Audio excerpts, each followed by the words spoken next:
Hey friends, my name's Aaron Ciotti. Everybody calls me Ciotti. Welcome to Mad Skills Monday, a live stream where we look at amazing pilots, different amazing pilots' websites, watch a bunch of their edits, and steal their mojo.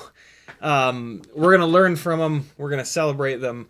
We're going to talk about why they're really good and what, what can we learn from that? What can we gain from that? What cool stuff can we thieve from them? This is also, we're going to do a t-shirt giveaway, extra large t-shirt giveaway. We're going to do, you guys can check out my mailbag. And of course, this is a Q&A live stream, as they all are. We might do a little bit of flying. I have 5 batteries charged.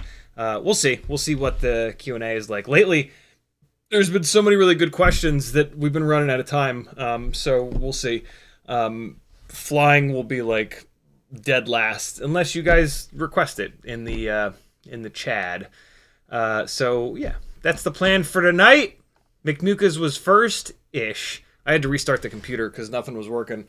And so I lost a bunch of the chat. So if you were before McMucas, congratulations. I don't know. It's as if it never happened. Joe F. is in the house. Kevin Sumner, Frank Nicholas, Northern Tier, Brandon Woodford, Douglas Otwell, Goberg, Kevin Sumner, Matt Norton. It's not my fault. Look. I've made an effort to curse less, but then people show up named bitch-ass FPV, and I can't not give them a shout-out, so don't blame me.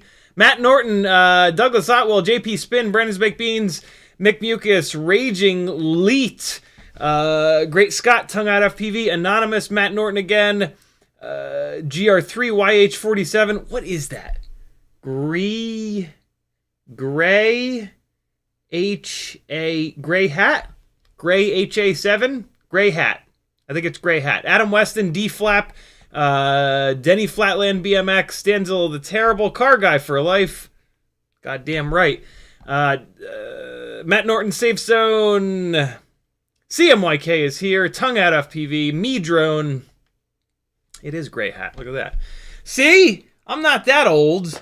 I'm 42, but I'm not ancient yet, yo. I've been 42.0 years, sort of the weed number, since April of last year. If you want to talk directly to me in the chat, all you got to do is type CiottiFPV. If you do it, and you spell it right, and you don't put a space in between, it'll light up an orange like this, and then I will read it. If you don't do that, I will not read your comment. It will suck to be you. Mick Mucus says, greetings, whooper snappers, CiottiFPV, and all the ships at sea. Matt Norton says, think we need to start taking donations for some better equipment or more user-friendly. Matt, I have spoken to many, many, many live streamers, and every single one of them tells the same tale of just shit not working. OBS is like the software that everybody uses. It is open source software. Usually OBS is not the problem though. We have to use loads of different software to get like the audio from our desktops, the audio from just like the video from our desktops, the video from the camera, all into OBS. And for whatever reason, yeah, every single live streamer I've talked to is just like, yep, Tuesday, shit just won't work for no reason. And then it'll be completely fine for a week. And then Thursday, it won't work again. And there's no rhyme or reason. I don't think I've talked to a single live streamer who can confidently say like, yeah, my shit works every time. Every single one that I talk to is like, yeah, it's a complete nightmare. So, hey, it is, you go to work. Look, as my father once said, that's why they call it work. So, kind of is what it is. Throwing money at the problem will not help. It just kind of is what it is. There are not, I guess there are a lot of live streamers, but there's not like tens of thousands of live streamers where like it's this massive audience and we can get a bunch of really talented companies involved in making everything super slick and and yeah, work well. There are a small number of live streamers, and thus we deal with programs made by a couple of people here and there, and then go figure those programs are not infinitely stable on every single system 24/7. So yeah. Denny Flatland says smart in reference to what? Denzel the Terrible says, yay, it's gangly time. How do you see CiottiFPV at all? Safe Zone says evening. Oh, I think Denny was maybe referencing us waiting for Joshua, possibly. I don't know. CMYK says, what's up? Gray Hat says, I'm about to fly a Mobula 7 converted to BT 2.0. Show me what you can do with a Mobula 7. It's weird that you mentioned that because two of the batteries that I have that are charged are the 450 big bitches. So I got the Newbie Drone Acro B that I've moved over into. So this is kind of a Frankenstein. It's a Newbie Drone Acro B in the middle, the AIO, the camera, the canopy, although the Hummingbird shares the camera and canopy. But then it's the Hummingbird motors, which are just Newbie Drone 0802, 25,000 kVs. So yeah, I was going to fly, if we have a chance by the end of the stream to fly this, this has the full-size fat-ass battery bay, so we'll run the Chubby Boy batteries in this guy. The other option being the Walk Snail 75, but I've flown this a bunch, and I'm just not really happy with where it's at with these 1002 23,500s or the 802 27,000s. So I mean, I can fly this again. Maybe we'll do a little vote: Walk Snail versus analog. I can put those two batteries through this, but yeah. Kind of is what it is. And then these three little skinny batteries, I was gonna run on 65 millimeter rigs, but technically we could run those on the Jungle Gym Basher rig and just hold on for dear life because this has way too much power for in the housework. Maybe what I could do is mess around with throttle limiting this. I always forget that on my transmitter, fucking ages ago, years and years and years ago, I mapped the knobs to be one of the knobs to be a throttle cut. This is why I never use throttle cut in Betaflight, because you can assign it to your knobs that you never use for anything else. Although it is nice, you assign one knob to the transmitter volume, and then you assign the other knob to the throttle limiting. I used the throttle limiting on the knob for a little while after I did it, and I stopped using it because my hair's falling out. No, I stopped using it because I got it. I would turn it down and I would limit the throttle and I would fly around and great, and then I would forget to turn it back up, and I would either fly a different quad and be like, man, this thing feels like shit. Or I would go home and then I would go back out to fly the next time and go, man, this thing flies like shit. And then like eventually I would fly like a second and a third and a fourth rig.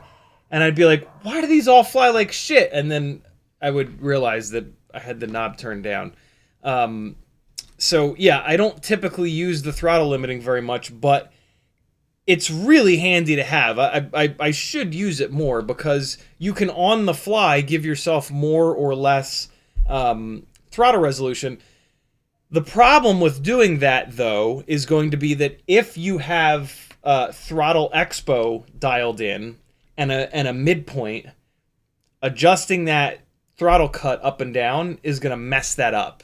Your midpoint is going to stay where it's at, but your hover throttle or your cruising throttle point that is going to go up if you're throttle limiting down. So, yeah, you would need to like reset your throttle expo, which is kind of annoying, but not that difficult, right? Excuse me. Gray Hat says, show me your best Mobula 7 freestyle live. We may just. We have a bunch of stuff to get through first. CMYK says, Underground Whoop League is currently live testing his BetaFPV flight controllers before shipping to customers since so many are DOA. Whoa, he has found 6 so far. Good lord, what the hell? I just got one. Actually, I just got 2. I hope. Wow, okay. That's a pretty... Well, I don't know how many he bought. If he bought 1,000 and he had 6 so far, it's not too bad. I doubt that he bought 1,000. My guess would be he bought maybe 20 or 30, maybe 50. 6 is a lot, though. Matt Norton says, can you get a micro SD that is FAT32 without formatting? My laptop has no card slot. I have no idea, Matt. I am not a computer guy. I have been a Mac user forever. I've had the unfortunate experience of being required to use PCs at different corporate jobs that I've had in my 20s and 30s. And I just absolutely hated it and wanted to jump off the goddamn roof every single time I had to use them. And so, yeah, I just don't, I don't dive much into computer stuff. That's a really interesting question. There are people in the chat that are brilliant computer folks that will hopefully hear me talking about this and answer your question. So, yeah, look down in chat. Hopefully somebody's answering it right now. Demo FPV says, what's up, Gangly Gang? Adam Weston says, it sort of came up on Joshua's stream. What's the biggest motor you run on 5 amp AIOs? I have run 5 amp AIOs all the way up to these 1002 23,500s, and they've been completely fine. What you want to remember is that let's look it up. Let's look up the happy model, the good happy model AIO. Happy model F4 5 amp AIO. And so let's take a look on their website, because that's where we should get the most technical info. And so what we want to look for is the onboard ESC, which is right here. And here we go. So this is what's important right here. Nobody ever really talks about this. And so let's dive into it. Hold on. There we go. And there we go. All right. So 5 amp, this is what you want to look at here. 5 amp continuous peak, 6 amp, usually they'll say burst, 6 amp burst for up to 3 seconds. So this is 5 amps per channel. And what this means is you can continue. So if you do the math, you can run 20 amps continuously for just forever. And this ESC, these FETs on this ESC will handle that. They will not overheat and explode. Or you can use 6 amps per channel, so 24 amps total for up to 3 seconds at a time. And then you need to back it down to 5 amps. So for us as freestyle pilots, we blip the throttle for 0.1 second, and not really, maybe 0.3, 0.4 of a second at a time. So we can actually, heat is primarily what kills electronic components or shock. But in terms of heat, look, you've got 24 amps available to you for up to 3 seconds straight. So if you think about freestyle and us blipping the throttle for a half a second, maybe 1 second max at a time, 6 amps per channel, we can probably pull easily 7, realistically 8 or 9 amps per channel for that half a second or second and be totally fine. I don't pay much attention to what the amp readouts are in Betaflight when I'm flying these tiny whoops, but I know damn well that I've never seen 24 amps on any of the small ones. Well, you know what? I have that in the OSD. We'll start paying attention to it. 24 amps is a lot. You think about 5-inch rigs, they only get up to I only usually see 80 something amps. And those are, in comparison, those are massive motors making thousands of grams of thrust, rather than 100 or 150 or 200 that we're sort of making. So, Yeah, there has been a why do I always forget the term for it? There has been an arms race in terms of amp ratings on ESCs for the last like 2 or 3 years, and it's just stupid.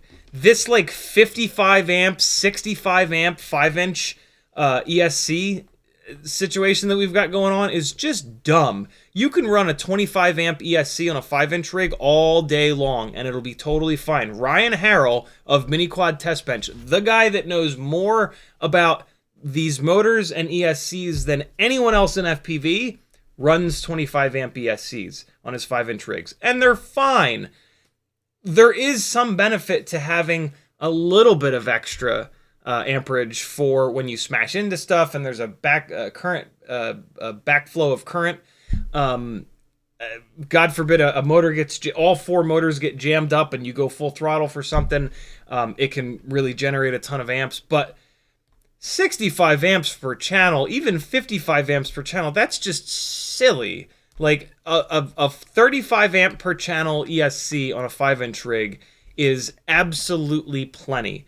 So if you can find one by a reputable manufacturer like Acon or T-Motor that has BL Heli 32, buy it. You're not going to blow it up. I run on pretty much all of these glides 35 amp Acon ESCs, and they are completely bulletproof. I have ESCs in 2 of these rigs that have had thousands and thousands of batteries put through them, and they have been smashed into every single concrete structure here in Atlanta a half a dozen times each, and they just don't die. So don't fear that, you know, I know 5 amps seems like not very much, but that's 5 amp continuous. So that's 20 amps total, the entire battery, 24 amps total for up to 3 seconds straight, and then 30, 35, maybe even 40 amps for a half a second or however quick amount of time that we kind of blast the throttle. And yeah, you know, we blast the throttle and then we're 0 throttle usually for like a couple seconds while it sails through the air, and that gives it a ton of time to cool all the way down, right? Because at 0 throttle, you're putting hardly any amps through. I flew a battery the other day on the walk snail 65 millimeter rig chasing the RC drift cars, and I got back and disarmed, and the maximum amp rating in the OSD was 1 amp. I pulled 1 amp because, you know, I'm flying incredible, and that rig, I'm trying to limp that thing around to get as much runtime as possible chasing the little RC drift cars. And so I'm just like super, super, super light on the throttle. And yeah, throughout the course of well, maybe not throughout the whole course of the battery, but from the last time that I armed and disarmed it, because it wipes those stats every time you arm and disarm, to when I came back to myself, I hadn't pulled more than 1 amp total, to give you some idea. And that's a walk snail rig, right? That's a tiny whoop that's carrying an extra 6 grams. So yeah, we use fairly low amp numbers, but let's pay attention to it if I get a chance to fly today. That'd be cool. Where are we at here? Anybody answer Matt Norton's Fat 32 question yet?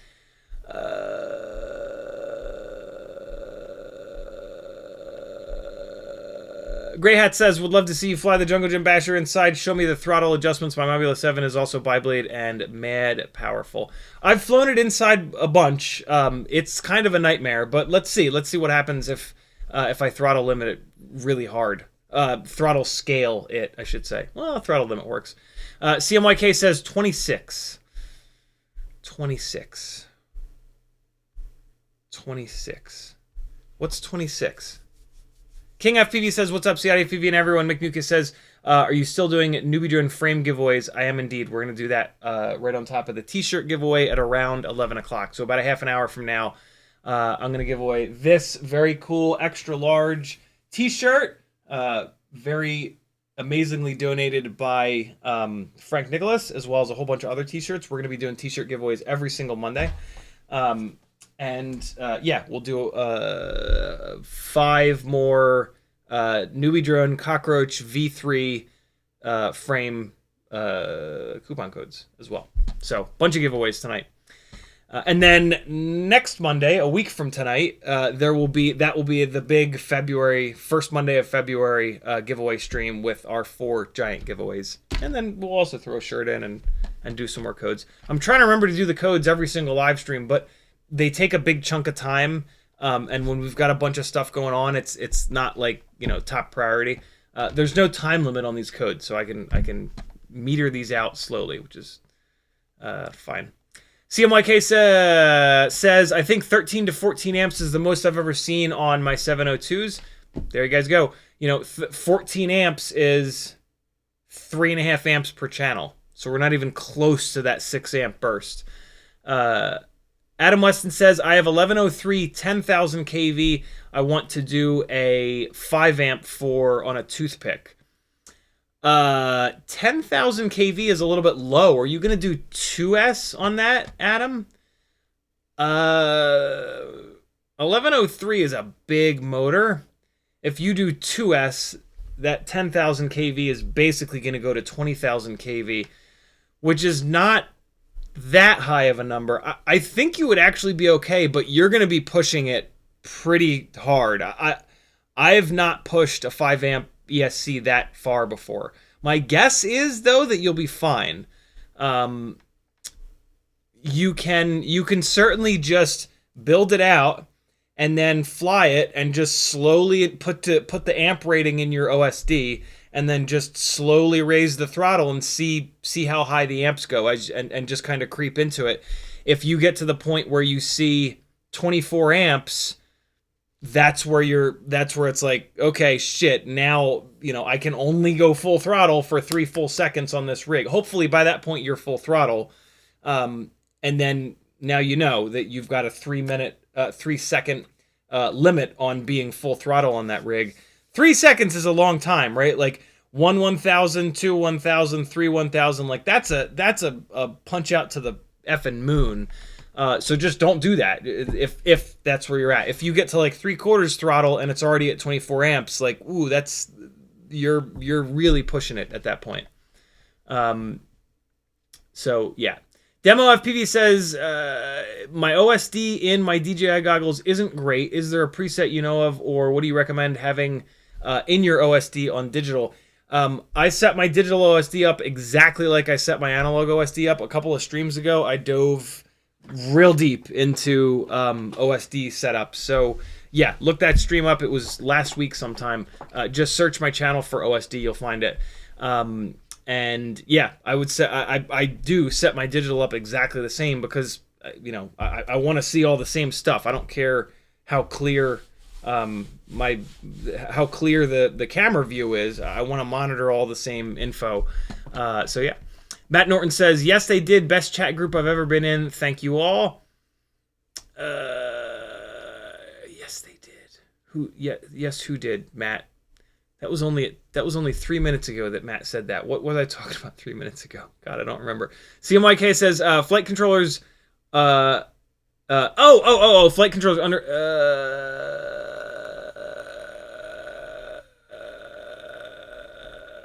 Where's that number? 26. Okay, so wow. Homie ordered 26 BetaFPV AIOs and 6 of them have been bad. That is nasty. Ooh, boy, that is a shit failure rate. Oh my god. Oh, yeah. I have heard statistics on BetaFPV failure rates in the past from people that I trust that talk to resellers, and I've been like, "Ooh, that's a little high." 6 out of 26 is not a little high. That's stupidly high. That's really nasty. Oh my god. Okay, I guess I need to. So I bought 2 of the damn things, and so I guess I need to get some battery leads on these. Like, oh, they come with battery leads. That's nice. yeah, I guess I need to get these plugged in and spin motors up. What's blowing up on them, CMY? Has he mentioned? Has he mentioned like what's dying? Like, do I wonder if I just need to put power to these, or if I need to hook motors up and put some stress on the ESCs, on the ESC FETs, I should say. Quad Mafia says hello, you all. Hello, you awesome people. Doc, what's up, Doc? How you been, brother? He says, did you see that kbar released a successor to the McStinky today? I did not, but what I did see, I mentioned this yesterday actually, is that he finally got back to my comment on the McStinky, asking for a walk snail light version, and he said, sorry for the delay, I just put him up. But now you're telling me that he's got a new McStinky. Is it called the McStinky V2? The Little Stinker, is that it? January 29th, 2024. The Little Stinker. Wow, that is minimal as fuck. Oh my god, dude. Jesus, that is that is like no material. Good lord. The McStinky is already very lightweight. This is crazy. This is the Little Stinker, the younger and much lighter sibling of the McStinky. These are minimal, ultralight. Whoa! Less than 0.3 grams. Jesus. Oh my god. Wow. That's crazy. So it looks like he's only got it for the Tiny Whoop pinch cam, which makes a lot of sense. It's a great camera. And then he's got it in a ton of different up tilts, all the way up to 50. Oh, he doesn't really have any low up tilts. I mean, it kind of makes sense. This is very obviously a racing camera mount. So the minimum up tilt being 30 degrees makes a lot of sense. So yeah, he's got 30, 32, 32 and a half, 35, 37 and a half, 40, 42, 45, 47, 50. Damn, that is nutty. I cannot believe how light that is. Jesus. Wow. Very cool. Wow, look at all that support material. I guess you have to do that because it's just so lightweight. What else does he have? Hold on. Is his name on here some things? His name on here is some... Oh, kbar FPV. Nah, I'm wrong. Tiny Whoop battery strain relief. What's that? Oh, look at that. That's really cool. I like that. I don't want one, but I like it. And then some thumb grips. Very interesting. Oh, look at that. Look at those little PH 2.0 caps. That's the most adorable thing I've ever seen. For when you fly with your oh-so-dangerous Tiny Whoop batteries. Very cool. We are lucky to have that guy in our community. All right. Thanks for calling that out, Doc. Very cool. Grey Hat says, check out this guy's custom super durable Mobula 8 frame. Grey Hat, you cannot post links in here. What do I need to search on Google to find it? Kevin Summer dropping the Little Stinker link. Thank you, dude. Grey Hat says, how do you manage batteries during a whoop flight? What low or average voltage do you stop at, especially PH 2.0 with all the sag, or just fly by time? I have my warning set up pretty decent, but I do wait for like the low battery warning, which I think I have set up at like 3.3 volts. But realistically, I just kind of glance down at the battery voltage. Like after about 2 minutes, I'll start glancing down at the battery voltage, and I'll just like do a quick throttle stab and see how much it dumps down. On like a full throttle stab, if it goes down to like 3.2 or 3.1, like it's time to kind of come in.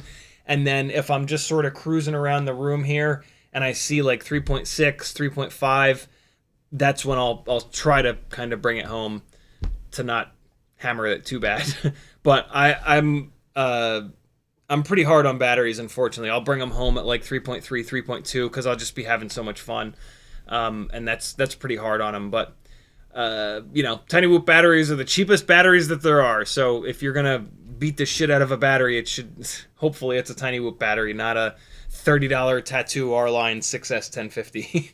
Ethan W says, I keep breaking the Frsky receiver on the Beta Cross AIO, so then I have to put an ELRS receiver and extra weight. Interesting. How Ethan, are you just breaking the antenna off, or is the internal receiver chipset failing? I have not had that issue before, and I've had a couple of these BetaFPV Cross AIOs going for a while. But yeah, I mean, we demand that this stuff be infinitely lightweight and very inexpensive, and those two things go completely opposite of quality control and reliability, right? So we've kind of created this situation. If these things were more durable, they would be heavier and our shit would not fly as good. So, you know, we got a bunch of Ferraris that are in the red. There's a quote from a movie that's like, might be Pulp Fiction. It's like, I'm a Ferrari in the red. And that's, you know, kind of what we're building. Ethan W, so just, you know, you're flying a Ferrari, bro. Life's good. Quit your bitching. Fly High is in the house. What's up, brother? He says, thank you for the slaps. You're certainly welcome. They're stickers. Slaps is when you open your palm and then you hit something more than once. You know, like slap and then like slaps. And this is what I do to people that call stickers slaps. I slap them. Because what's wrong with the word sticker? Or if you're fancy, decal. Don't give in to the peer pressure of saying the cool things, friends. Don't do it. Don't do it. In case anybody was wondering whether or not I'm an old man or not. CMYK, say whatever you want. But don't say it around me. CMYK says he's testing everything, even binding, but so far it looks like the issues are all accelerometers from what I've watched. Perfect!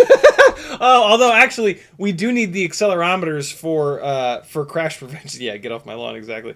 We do need the accelerometers for crash prevention, so that kind of sucks. But sacrificing not having crash prevention, I'm kind of fine with. I keep smacking this camera and knocking it out of focus. All right, that should be a little bit better. Yeah, we're good. There you go, Fly High. Slapped him on my truck. That's now we're talking. You slapped the stickers on your truck. Gray Hat says Google Reddit many hard crashes modulate frame. That's a funny thing to Google. Oh yeah, I've seen this before. Yeah, this is the problem right here. Extra 9 grams of weight. I mean, with at the weight of this frame, I mean, I guess there isn't anything else that exists would be the thing here. But yeah, I mean, you add 9 extra grams of weight, and absolutely you can make something that's durable. With enough weight, you can make something survive a car crash, right? So yeah, not super surprising. What the hell frame is this? This looks like a BQE frame. This looks like a BQE pickpocket frame. Pretty interesting. Oh, here we go. Is that a baseline carbon frame? It is a carbon frame, but not the baseline. It's a custom design. Okay, interesting. Yeah,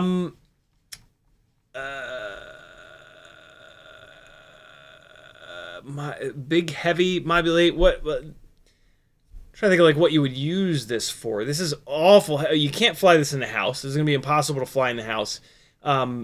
Railing this around outside. Why not just build a toothpick? Is of course where my brain always goes.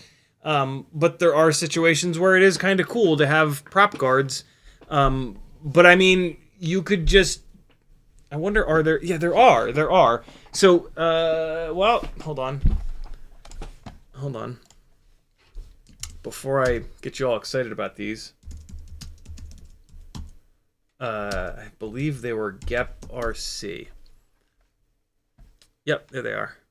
So, okay, you can still get them. So, here's what I would do. I would build a toothpick, and then you got I don't know toothpick 2-inch frames, and then get a set of these. These are made by kbar, and Jesus, are these things strong.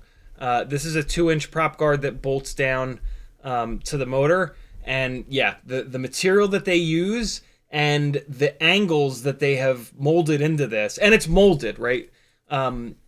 But yeah, this is a very 3-dimensional prop guard, and it is very strong because of that. The lip of the duct comes up, and then it goes all the way around like that, and that makes it super, super, super strong. And then they've also done that on the supports here. The supports are like little U's, and yeah, my God, these things are incredibly strong. Like I'm not a super strong guy, but like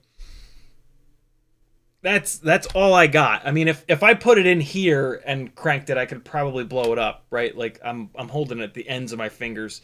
But yeah, these are incredibly strong. So I would maybe go, what do these weigh? I'll give you a weight on these damn things. Although I think it's looking at me, yeah, 3.2 grams per, which is not too bad. So 3, 6, 9, 12, not 9 extra grams, but 12 extra grams.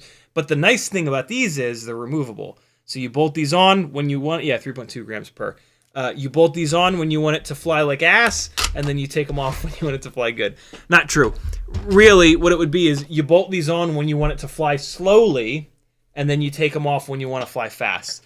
Maybe that build that he's got, maybe you can take that 3D printed ring off and do the same thing. I don't really know. But I don't know. This is another way to achieve a similar result. No wrong answers, friends. Only right answers. It's debatable. Grey Hat says, my Google Pay is broken. Can I Venmo you? You certainly can. It should be over on CiottiFPV.com, which is the website that I've got. Super simple little website to give you guys a bunch of different ways to support your big, silly, gangly buddy. Here's my streaming schedule with a link to YouTube. Patreon, as it says here, helps me out the most. You can jump on for as little as $3 a month. That's 10 cents a day, or 7.5 cents per hour of live streaming content. Is the next hour of entertainment not worth 7.5 pennies? Please don't cut a penny in half and send me it along with 7 full-size ones. I will throw them away. I throw pennies away. I know it's insane, but they taunt me, and I hate them. There's a Fiverr page where you can work one-on-one with me. Take advantage of a big gangly bitch with 8 years of experience that's willing to dump all of it on you so that you can know more than you did half an hour or an hour before we started. Etsy, I got some fun stickers and hardware you can buy. Teespring, I've got some fun shirts. You can PayPal me directly if you just want to support the insanity. And then I've got a whole bunch of affiliate links here. It's 2024, friends. Use affiliate links every single time you do an order on the internet. Someone has an affiliate link to the website that you're about to order from. Grab it, support that person, and we will have more cool shit on YouTube for us all to watch. I've got affiliate links for WeBleed, Newbie Drone, FPV Cycle, Amazon, GetFPV, Oh My God, Brain 3D, HD0, Flywheel, Max Banggood, Camera Butter, and AliExpress. If you use bookmarks, replace your bookmarks with someone's affiliate link, and then every time you hit the bookmark, you're dropping that person's code in your shopping cart. Or if you do like I do, and like if you want to go to Amazon, you just type AMA, you can remove the suggestions that your URL bar makes. So remove all of the regular suggestions, and then hit somebody's affiliate link that you like a bunch of times, and then next time you type AMA, it'll automatically suggest that affiliate link, and you can just click it, and away you go to the nut grabber, which is what my Amazon affiliate link is driving to. So there you go. That's how you support me, friends. Today's Monday, January 29th. I remembered on my own. I won't next stream. EEDoc says crash prevention is a crutch. You can get good at crashing with enough practice. I have recently actually I tested because I had a hunch that crash prevention was maybe causing more crashes than it was helping, and so I did a little bit of testing. This was maybe like 3 weeks ago, I think, maybe 2 weeks ago. Crash prevention on versus off, and it was very obvious that crash prevention on was helping me way more often than it wasn't. Every once in a while, I'll hit something like inverted, and I would rather stay inverted, and crash prevention will get me right side up. That's not what I'm mainly concerned about. What I'm mainly concerned about is sometimes when I bump into the ground, crash prevention will like put me at like a weird angle, like a weird 45-degree angle, and I can't recover from that. Like if crash prevention levels me out, my brain will be able to react quick enough to be like, okay, I'm level, now we got to do something. When it puts me to some funky angle, I'm just like, what? Like my brain can't catch up quick enough to then make another correction, and then I crash all the time. But it just does not happen often. Like it happens once every 4 or 5 batteries. So yeah, and turning crash prevention off and flying a little bit, I was like, oh my God, like it is incredible how often this helps me. For most people, it's probably not as big of a deal. Most people, A, don't hit stuff as often as I do. But B, most people don't go for like as big and dumb moves that I do. Like I just find myself constantly hurling these tiny whoops across this room, trying to go upside down and backwards through these gates. It's just, I just love it. I just love doing that. And like these whoops are so durable, and like we're crashing into the carpet that they just really don't break all that often. So it's like, what the hell? Go for it. So yeah, most people probably won't need crash prevention as badly as I do, I guess is what I'm trying to say here. But it's there. Turn it on, tune it, see if you like it. Yeah, use the tools, friends. Gray Hat says no, we got that. Brent Anderson says, and the magnet cheers. Yeah, I threw a magnet in that package, right, Brent? Those magnets have actually become my business cards now. It's great. They live on people's refrigerators, and like years later, I'll get a call like from a producer like, "You're that FPV guy, right? You've been on my refrigerator forever. I'm ready for that. I'm finally doing that music video." I'm like, "Great, man, let's do it." Ducks, we got that. Ethan W says, "I think the camera is slamming into the receiver chip and killing it after some hard hits. Also, I now very much hate the phrase 'let's go.'" You're welcome. Slowly turning into a 16-year-old. Yeah, you're welcome for that. Let's. The third time that I heard someone say "let go," I was already done with it. "Let's go," I was already done with it. And now when I say it, I just, like, when I accidentally say it, my stomach drops. I'm like, oh God, oh, I'm so awful.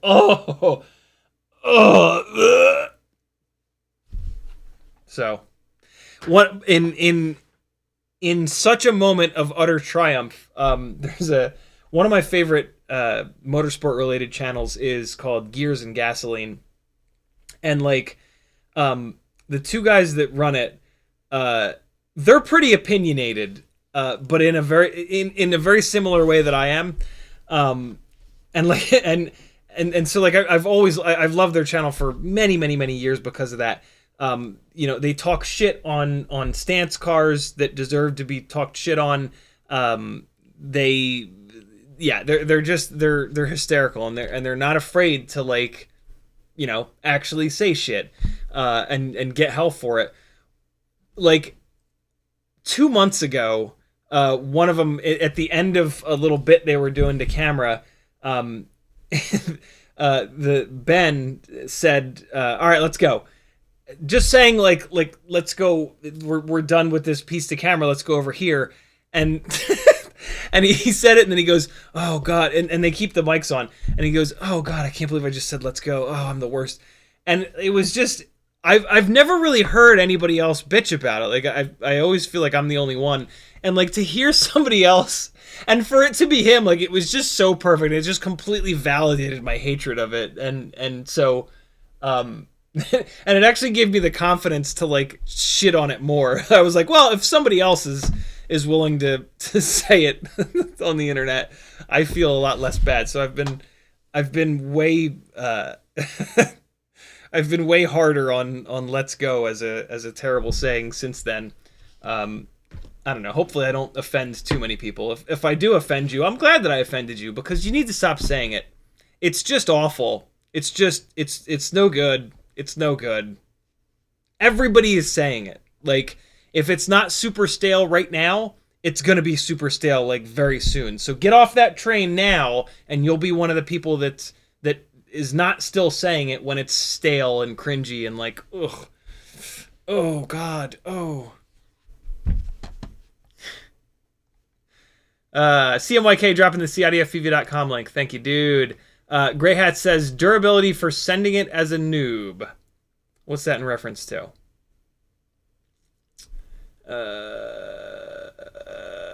I'm not sure what that's in reference to. There's two retracted messages. I have a feeling it was related to those. Grey Hat says, you got a new patron. Thank you very much, dude. Thank you for the support. That means a lot. Patreon helps me out the absolute most. I would rather you guys hop onto the Patreon at the $3 a month tier than do like a $10 super chat, to be completely honest, because like super chats, YouTube's going to take a whole bunch. They take like 30%. And like the Patreon, there's a whole bunch of really good stuff, and it's going to get you full access to the Discord, so you're hanging out with all these awesome people in chat. I love getting you guys on board with Patreon. You're going to get a really cool playlist on YouTube with like 80 some odd videos that are unreleased, Patreon only live streams. It's just a super cool community. I've put a bunch of work into a bunch of technical articles over there, and then there's a couple of Facebook groups that you're gonna get added to as well. So yeah, join the Patreon. If you, the absolute best way to support me is to hop onto the Patreon. Yeah, thank you for everyone that has and continues to stay on there. It's very cool of you. Kevin Sumner says, a YouTube thing that bugs me, let's get into it. Does that bother you too? I haven't noticed that one, but I certainly will now. So thanks a lot. Grey Hat says, Bubby FPV catching strays about let's go. Does he say? Of course he says it all the time because he's a young kid. Yeah, I am... I am old enough. I've been this old for a while, but yeah, I am firmly now old enough where most things that human beings under the age of 20 say make me want to scream. Luckily, the 13 and 18-year-olds that live in this house, they're not like into just saying the super cool stuff all the time. So I'm not like surrounded by it all the time, but it does happen occasionally, and I'm like, oh,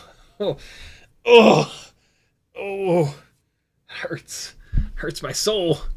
But you know, Demo FPV says no more saying let's go and slaps, says CiottiFPV. Indeed.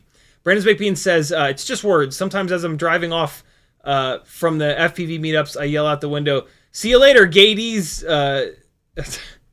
Like getting guys and ladies mixed up, and then I'm already gone, and it's cringe. Yeah. Car Guy for Left says, I love Gears and Gasoline. Are you a Mighty Car Mods fan? I have been watching Mighty Car Mods for well over 10 years.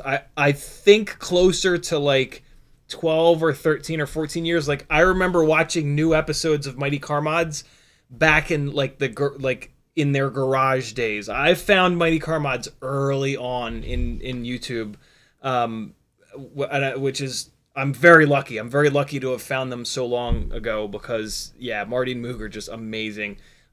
Super cool people, outspoken about mental health stuff. Just awesome guys doing really cool stuff who have never sold out, and they've always been in it for like the right reasons. It's so cool, man. It's getting harder and harder to find YouTube channels like that, but god damn it, they are out there. There are just, and it just, it gives me such hope. It gives me such hope, especially with how many channels pop up with just total shitbags lately. Gray Hat says, those extra 9 grams on the custom frame, the point is durability for another couple of words that drive me insane, for the record. Sending it as a noob. I broke my OEM Modulate frame with a pretty meh crash. It was cold, but it wasn't a hard crash.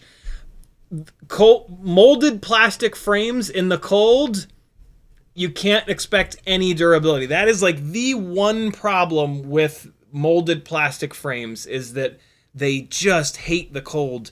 TPU doesn't like the cold either, but TPU seems to do an awful lot better in the cold than the like, it's just a brittle thing, right? Like really, the softer the plastic, the softer it seems to still be when it gets really cold. These Tiny Whoop frames being molded plastic, it's nice that they're not so squishy until you get them cold. Then they go over this limit of like brittleness.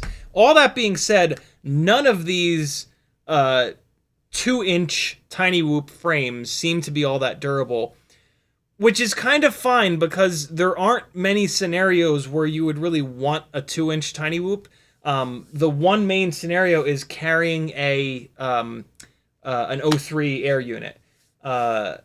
But luckily there are a bunch of frames that carry the O3 air unit that are like really, really durable. So yeah, the whole like Modulate thing,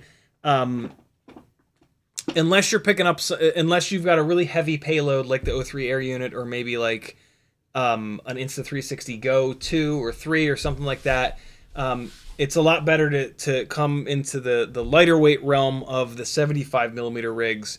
And when you pull the weight down to this size, you get a shitload of durability. So yeah, that's usually my suggestion, is to shrink down a little bit. And we have motor and prop combos that make enough power for the 75s where you can still get a rig that flies really, really well. Oh, you asked if the TPU frame was removable. I don't know the original custom design, but he's designing one for the baseline at my request. Very, very cool. Car Guy for Life says, my first Mighty Car Mods episode was the Street Cred Golf. That's a good one. Where they rusted the car. I'm an over 10 years fan as well. You're spot on there. Breath of fresh air. They really are. Yeah, it's so cool. Riot 9 says, Mighty Car Mods have changed. All expensive builds unrelatable. They had a little period where they were doing expensive builds. Over the last, like, 6 months to a year, they're doing... not cheap. I mean, they're not doing Daihatsu, although they just did a Daihatsu build. But yeah, they're not doing like super cheap builds anymore. But they're also not just doing like R32 Golfs anymore and Audi 5 cylinders and shit like that. So yeah, they're back. The old school Mighty Car Mods is kind of back. They're doing Civics and shit heaps again, and they just did a. Let's not talk cars. Let's talk FPV. Gray Hat says, do you like MXC from back in the day? What is MXC? The only thing that comes to mind is the most extreme challenge. Is this what we're talking about? I'm a huge fan of this. There are a bunch of episodes of this on Prime. Actually, it's not MXC. It's under a different name, but there's a bunch of whoever these guys turned it. Takahashi's Castle, I think it is. It might be a different game show, but yeah, Most Extreme Challenge is hysterical, if that's what you're talking about. Gray Hat says OFC. Is OFC of course? I think that's of course. All right, cool. It's 11:07. Let's do a couple of giveaways. First giveaway is for, courtesy of Frank Nicholas, this extra large t-shirt that says Monsieur Steel FPV on it. So all of the Steel fans, here you go. Here's a shirt for... I've never seen this shirt before. This is a cool design. It's just like our regular ticket-based giveaways, but we're going to do $4 a ticket. $4 a ticket to win the shirt. It's as much of a fundraiser as it is. It's not really a giveaway, but it's a, you know, help the gangly guy get some health insurance in 2024 kind of dealio. Let me get the thing up. So you can do a super chat or a PayPal over on CiottiFPV.com. $4 gets you a ticket. Buy as many tickets as you want. $8 gets you 2. $12 gets you 3. 16 gets you 4. 20 gets you 5. Don't do more than 5. That's silly. FPV raffle. Here we go. And yeah, and it's an extra large t-shirt. Where are the steel fans at? Where are you guys at? Are you out there? We will see. We, you know, this is fuck subscriber counts, F views. This right now, this is how you tell how popular someone is. How many people are willing to pay $4 for a chance to wear their t-shirt? Or a chance to win their t-shirt. This is the true popularity contest right here. It's extra large, Lambo. What's the deal? What's the deal behind the name Lambo Drives Zambo? I feel like there's a funny story behind that. Maybe not, but that's just every time I see that screen name, I'm like, there's a fucking story behind that. I just know it. Grey Hat says, is there a 2-inch non-whoop that you would say flies like a 5-inch? Nope. The only thing that flies like a 5-inch is a 5-inch. Nothing smaller than 5-inch will ever fly like a 5-inch. The whole like flies like a 5-inch thing, it just means that it doesn't fly like a bag of smashed assholes. Like 2-inch is really a super bastardized size because like you can get a ton of extra thrust and efficiency by going up to 2.5 inch. Like so the distance between, I'm trying to think of a way to explain this really simply and quickly. The distance between the propellers, between the tips of the propellers is really important.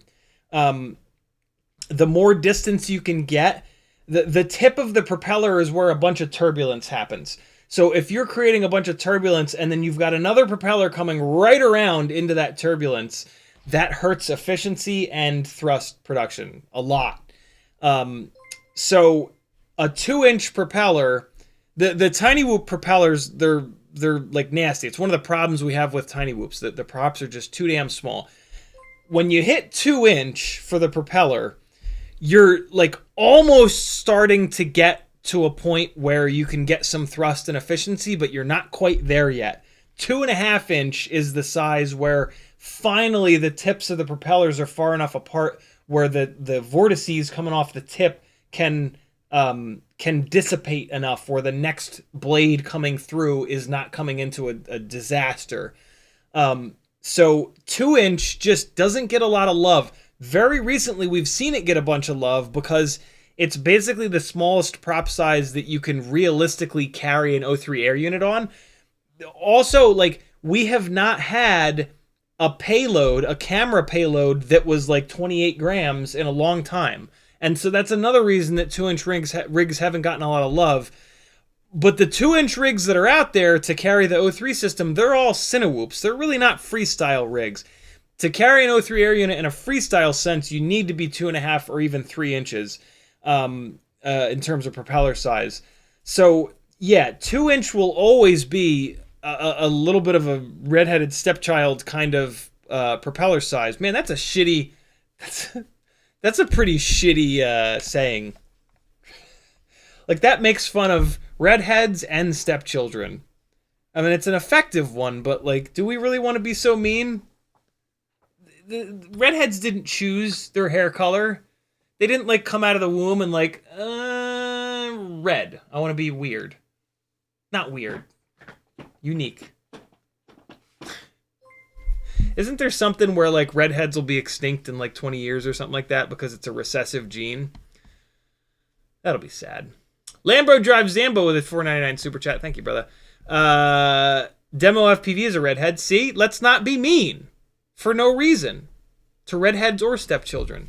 Stepchildren didn't choose it. They didn't do anything to cause it. Maybe they did. Most of them didn't.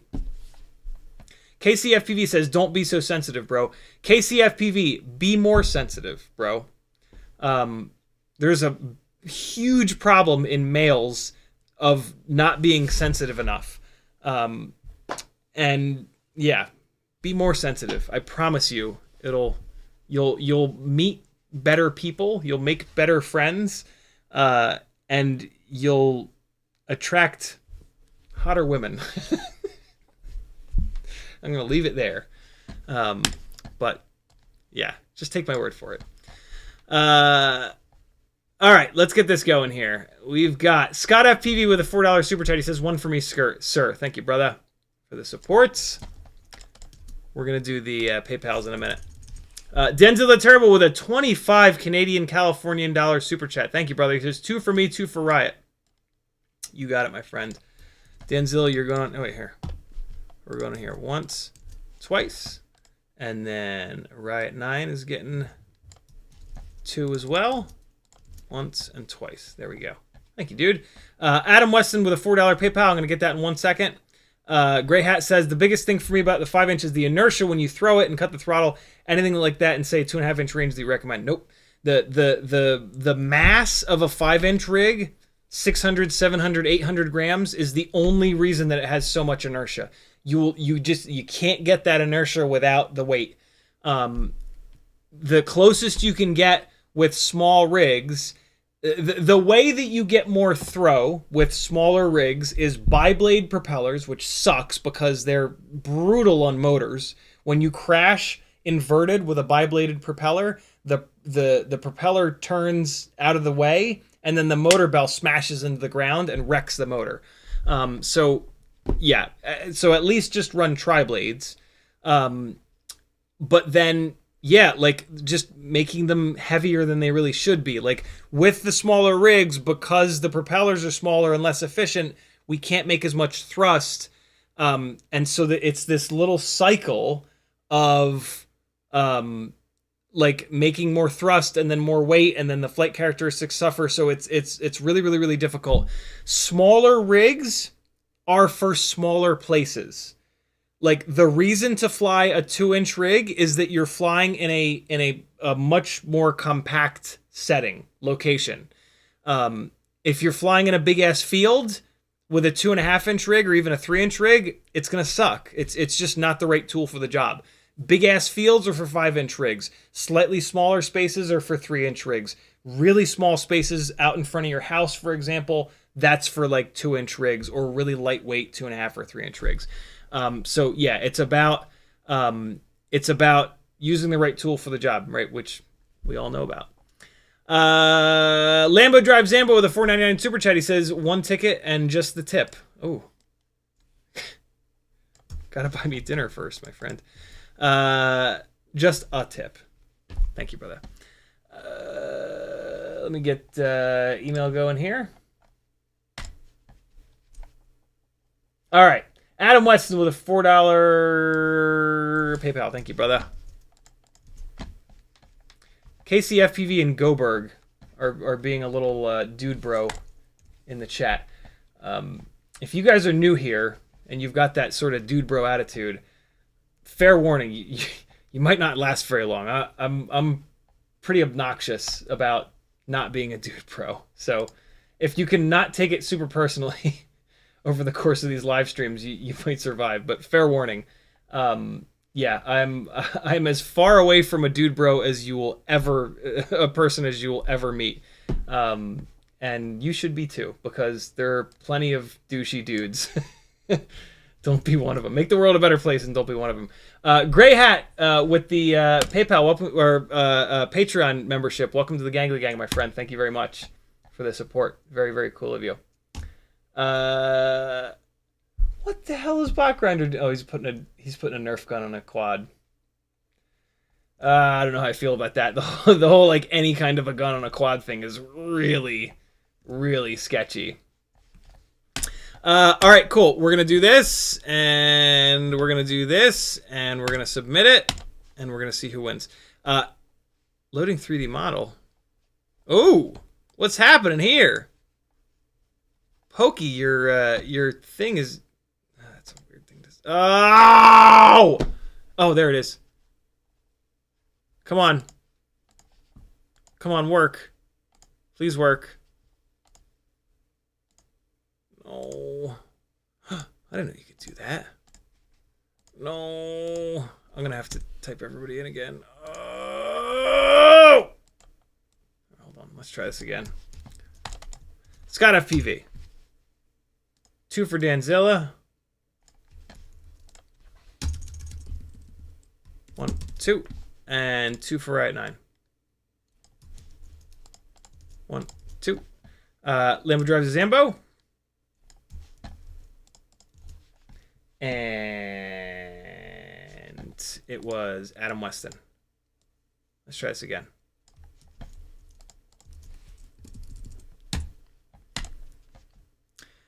Ah, there it goes. All right, cool. Here we go. Let's see who wins. Oh, that's right. I made the time way shorter. Oh, no, it defaulted the timeout. Lambo top left, Riot to the right, CiottiFPV bottom right. Let's see who it's going to be. Lambo drives Zambo. Congratulations, brother. You have won a large t-shirt. Do me a massive favor and shoot me a message or an email or something over on CiottiFPV.com. There's a million ways you can get in touch with me. Say, yo, it's Lambo drives Zambo. I won the Mr. Steel t-shirt. My address is blah, blah, blah. My email is blah, blah, blah. I need your email for tracking. If you don't care about tracking, you don't have to give me your email. But yeah, shoot me a message somewhere, anywhere, and make sure you mention Steel, Mr. Steel t-shirt, because I'm not going to write your name on this. I'm just going to trust you to message me, because I still don't have Post-it notes at my desk here. Adam Weston says, redhead here, I've heard worse. More giveaways. All right, everybody stop typing things that are good into the chat and, wait, hold on.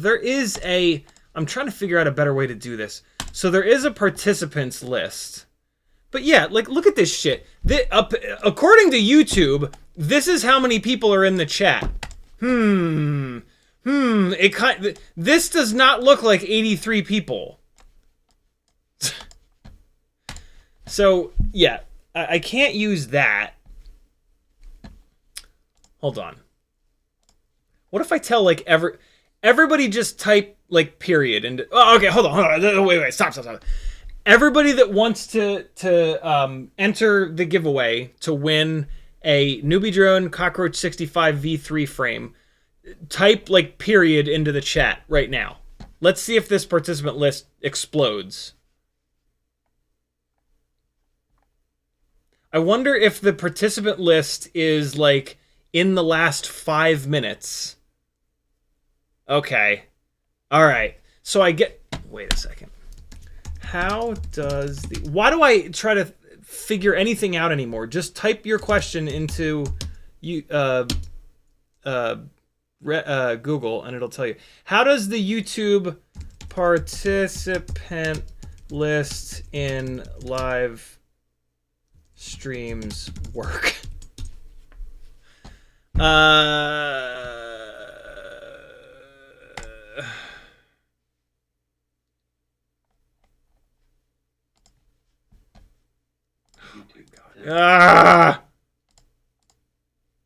Is it what? Oh, this guy's doing computery things. What? You can't just... Oh, and now it's doing this stupid thing where I can't click through here, I think. Can somebody in the comments take attendance for loose... help or script? No. No scripts. Scripts are scary. Hold on. Let's put the word Reddit in front.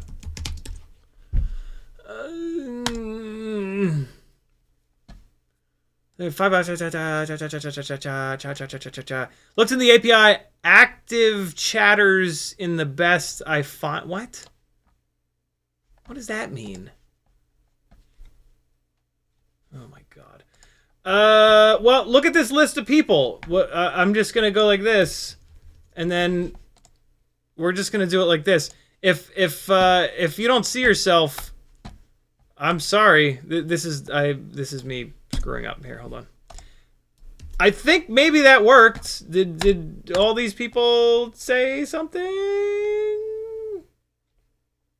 Chat participate. I mean, it's definitely not like there has to be some time-based aspect to it. You know what I mean? Market Zero, are you on there? I'm just trying to like spot check some stuff here, maybe.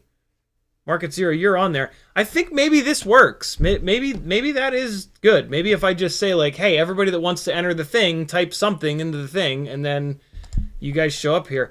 But you guys can kind of read this, right?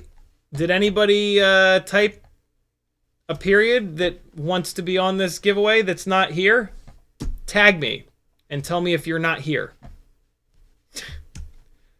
As quick as you can. Here we go. These people definitely want to be in it, though. I spot checked a couple, and it seems okay. So, Demo FPV says, I see me. That's what matters. So, yeah, Fly High, I saw you were in there. Might have appeared after I chatted once. Interesting. Okay, cool. I'm going to do it like this, and, you know, if it's wrong, it's wrong. So we're going to do 5. We're going to do 5 of these. So let's get this duration down a little bit. Can we really... what's this custom... Oh, I don't feel like diving into RGB values. That'll be a 20-minute thing. Here we go. This is for a code, 5 in a row. Here we go. Newbie Drone, Cockroach 65 V3. A huge shout out to Newbie Drone for sending so many coupon codes for this awesome frame. It's my favorite of the lightweight frames. Here we go. Good God, it just blew them all away in a hot minute. Justin So, congratulations, you have won. Yeah, I need to figure out how to blast through this. So we're going to try this. Justin So, I've put your name on here. What I need from you is to message me somewhere and say, yo, this is Justin So from YouTube. My email address is bingbong@bingbong.net. Send me my code, bro. Send me my cockroach code, please. And I'll send you a cockroach in the mail. Play again. Bad for Life. Congratulations. You've won as well. Same deal. Bad for Life. I got you on here. I only know you guys as your YouTube names, so please make sure that you mention your YouTube name, because otherwise I'm going to say, it doesn't look like you won. Go to hell. I won't say that. Next up, we've got Demo FPV. Congratulations, my man. You have won. Send me your info. I do need your guys' email addresses. That is the one requirement from Newbie Drone. Welcome to why you're getting a free frame. They are paying $5 per email address. Right? That's what the frame costs. Next up, we've got a little bit of Car Guy for Life. Hell yeah. Car Guy for Life. You have won, my friend. One more. One more. One more. And that person is going to be Goons FPV. Congratulations, dude. Did anybody... I'm going to look in the chat in a second. But did anybody that wanted to get in on this not see their name? G-O-O-N... Not Gons. Goons. There we go. G-O-O-N-Z. Got it. All right, we're cool. Congratulations, friends. Next live stream, we'll do another 5 if I can remember. If you guys remind me, I will always do it. All right, let me scroll up a little bit and see what's going on. June Loco says, what's your opinion on flashing 5-inch rigs on Quicksilver? I don't think you should flash anything with Quicksilver, but I'm pretty hardcore Betaflight guy. You do you, my man. I flashed Quicksilver way long ago, and I was not impressed. It just seemed like, you know, a branch of Betaflight that was simplified. Yeah, I don't know. I guess I don't have an opinion. I think that's really where I'm at. Grey Hat says, get Alfred for your Mac. It replaces the quick search bar and adds a ton of features like clipboard history. Alfred, huh? Alfred for Mac. Right, I'm gonna leave that tab open. Alfred app, interesting. I've actually not heard of that.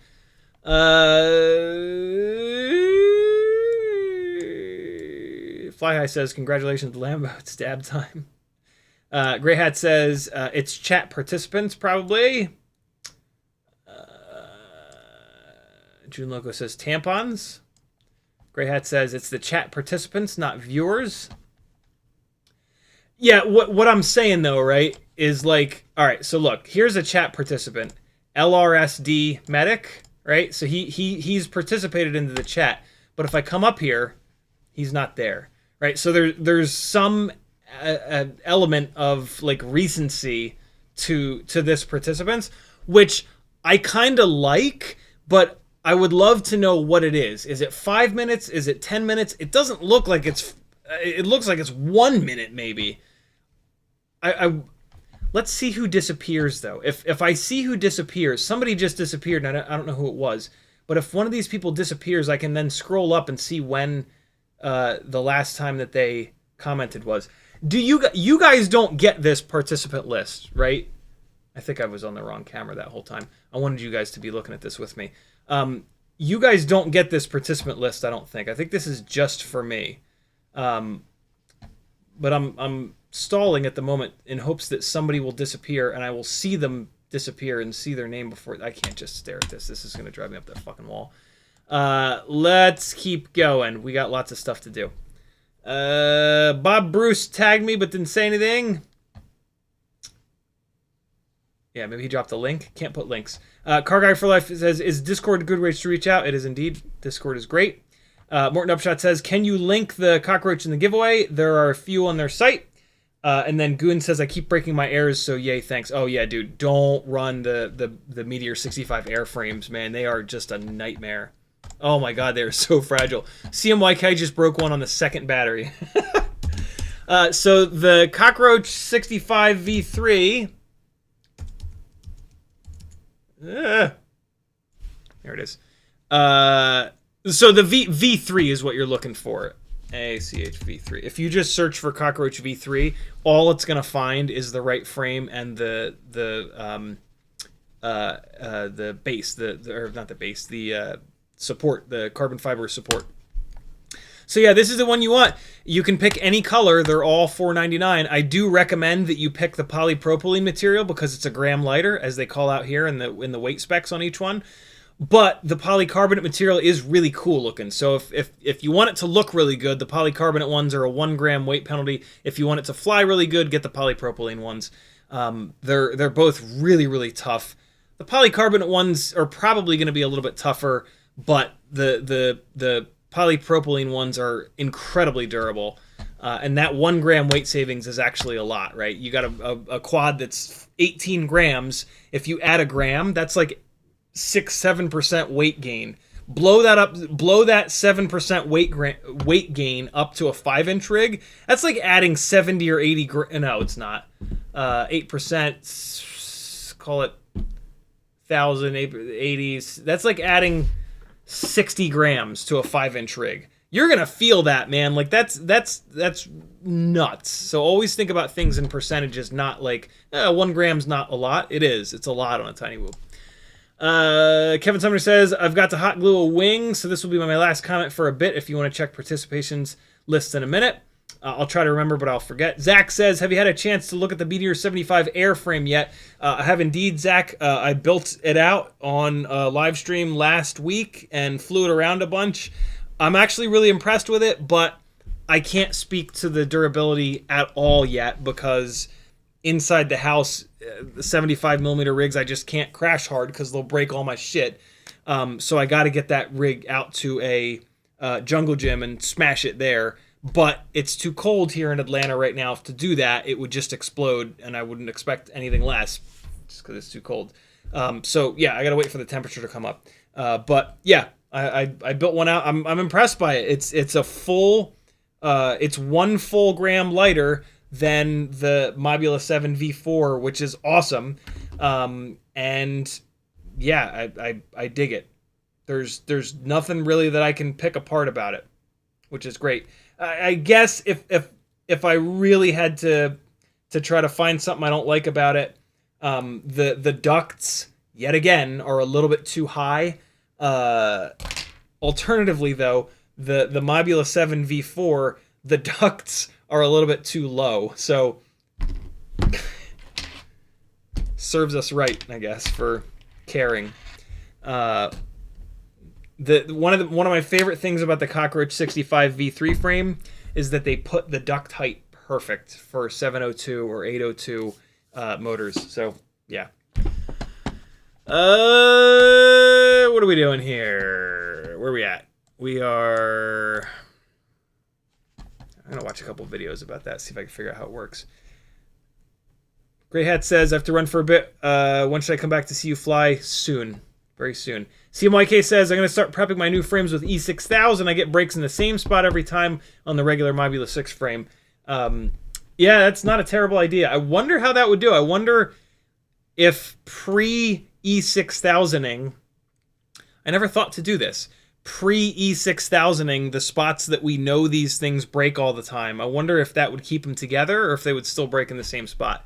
Kevin the Alien says, I've been really pleased with the Cockroach on the Ultimate Freestyle build. I'm at 26.1 grams all up. Jesus, that's... Oh, all up. Okay, yeah. That's still pretty light. That's a great weight to be at. All right, cool. Caught up on chat, finally. It only took an hour and a half. Although we got some giveaways in there as well, so I won't be too hard on myself. CiottiFPV. It's going to be a while before we fly. I'm probably not going to fly on this live stream because the whole point of the live stream is to dive into CiottiFPV's channel. I discovered CiottiFPV a month or two ago from this here. This was suggested to me, and I think this is the only other person I've ever seen chasing little RC cars with tiny whoops. And I was just so fucking excited when YouTube suggested this to me. So yeah, I can't play the video because I don't know if he's using copyrighted music or not. But yeah, I'm just going to let this play. The other thing that I absolutely love about this is that I've always wondered what it would be like to chase these guys with HD0. Like, if I'm standing right in front of HD0, will it not have that horrible, disgusting, ugly breakup all the damn time? Because, like, their camera, it looks... Like, look at this. This looks very decent. It's just when HD0 breaks up, it looks disgusting. And yeah, this is really good. Every once in a while, it'll break up and it looks kind of ugly, but it's just like 1 or 2 little pixels like we just saw. It's really not that bad. Unfortunately, though, like, I got all excited about that. I was like, oh, great, I'll do an HD0 build. And then I remembered that HD0 is only 1 gram less than Walk Snail. And, like, I'm sorry, but, like, I mean, this looks pretty damn good. But Walk Snail gives 1080 and 60 frames per second for crazy... Well, although I wonder if... no, the 90 frame per second HD0 camera is big and heavy, so that would actually end up being a weight penalty, and God knows how I would even mount the damn thing. So I wouldn't be able to really realistically get 90 frames per second. I don't know if the DVR is recording 90 frames per second, right? So that's interesting. But yeah, this is super cool. I absolutely love that. So yeah, that is where I was introduced to CiottiFPV, and he's doing a really, really, really good job in this, keeping his elevation down low. I cannot tell you guys how difficult this is. Like, when you're down as low as you want to be on these 1/10 scale RC drift cars, you are just solidly in ground effect, and it makes maintaining that low altitude extremely difficult. And he's doing a really, really, really good job at it. Like, stuff like that, like being able to stay down low for that, like, that's awesome. He's a great pilot. He's obviously flown a ton of batteries because all of this that he's doing is all throttle management, and throttle control is the most difficult thing to learn in FPV. So he has very obviously, like, he is very obviously thousands of batteries into FPV in order to have this kind of throttle control. So that is, like, rad. It's throttle control is the quickest and easiest way for me to be able to tell if someone's been in it for 6 months, a year, 2 years, 3 years, 4 years, 5 years. And yeah, Tricky FPV has a load of batteries in here, which is really cool. But then I started diving into the rest of his channel, and he's a great freestyle pilot as well. So let's kind of dive in and see what he does best, see what we can kind of learn from him. Winter is not the end of drifting season. I did not go super deep into his channel because I figured it would be cool to have, you know, like first impressions-ish on this live stream. That is wild. Look at the... Hold on, I'm going to be a car geek for a minute. Look at these quads doing 360s. These are actual quads. This is what I used to think quads were called. He's not on throttle. Oh, okay. He's just on the brakes for this. I wish I could put the music on, but most people use copyrighted music. So I'm going to assume that this is a 5-inch rig because these ATVs are fast and he is just way, way, way faster. And there's also like, it's pretty loose. Like I can't imagine that this is a Cinewhoop, right? It's sliding sideways way too much. It's way too loose. There he goes. Okay. So that's what he's doing. He's just basically doing a Scandinavian flick. My God, they just keep spinning though. That's wild. It's hard to get a car to spin like that, but a car is much has the weight spread way further on the pitch axis. That's cool. Cars don't have pitch axes. That guy fell off. This is fun, man. Holy shit, this is such a blast. This must be the most fun thing ever to fly. Holy Christ. Bunch of ATVs on ice. What the hell? All right, so more chasing things that slide. There's not a whole lot that we can really learn. This is more just like, you know, look how good the throttle control is. Look how good the framing sort of is. With this kind of stuff, right? Like he's chasing a subject that is doing all of the work. So all you have to do as an FPV pilot in this situation is keep the damn thing pointed at the really cool subject, right? There are situations where our subject is infinitely interesting, and in those situations, don't work harder than you need to. Keep the camera pointed at the thing that's really interesting, and like cool shit will happen. And like what you'll find is that by backing your flying off a little bit and not working so hard and just keeping the camera pointed at the interesting subject, the subject will do really cool shit. So the longer you can keep yourself pointed at it, the better of a chance that you're going to catch them doing something really cool. And that is that is going to be cooler than you trying to do all kinds of wacky, weird shit around them and then potentially losing a really cool moment, right? There are also going to be situations where your subject is not doing things that are all that interesting, or your subject is not all that interesting, like parking lots, for example, right? Where we fly freestyle, parking lots are boring as shit. So we got to go bananas to make that footage look interesting. And thus freestyle FPV exists. But the freestyle flying that Tricky FPV does is awesome.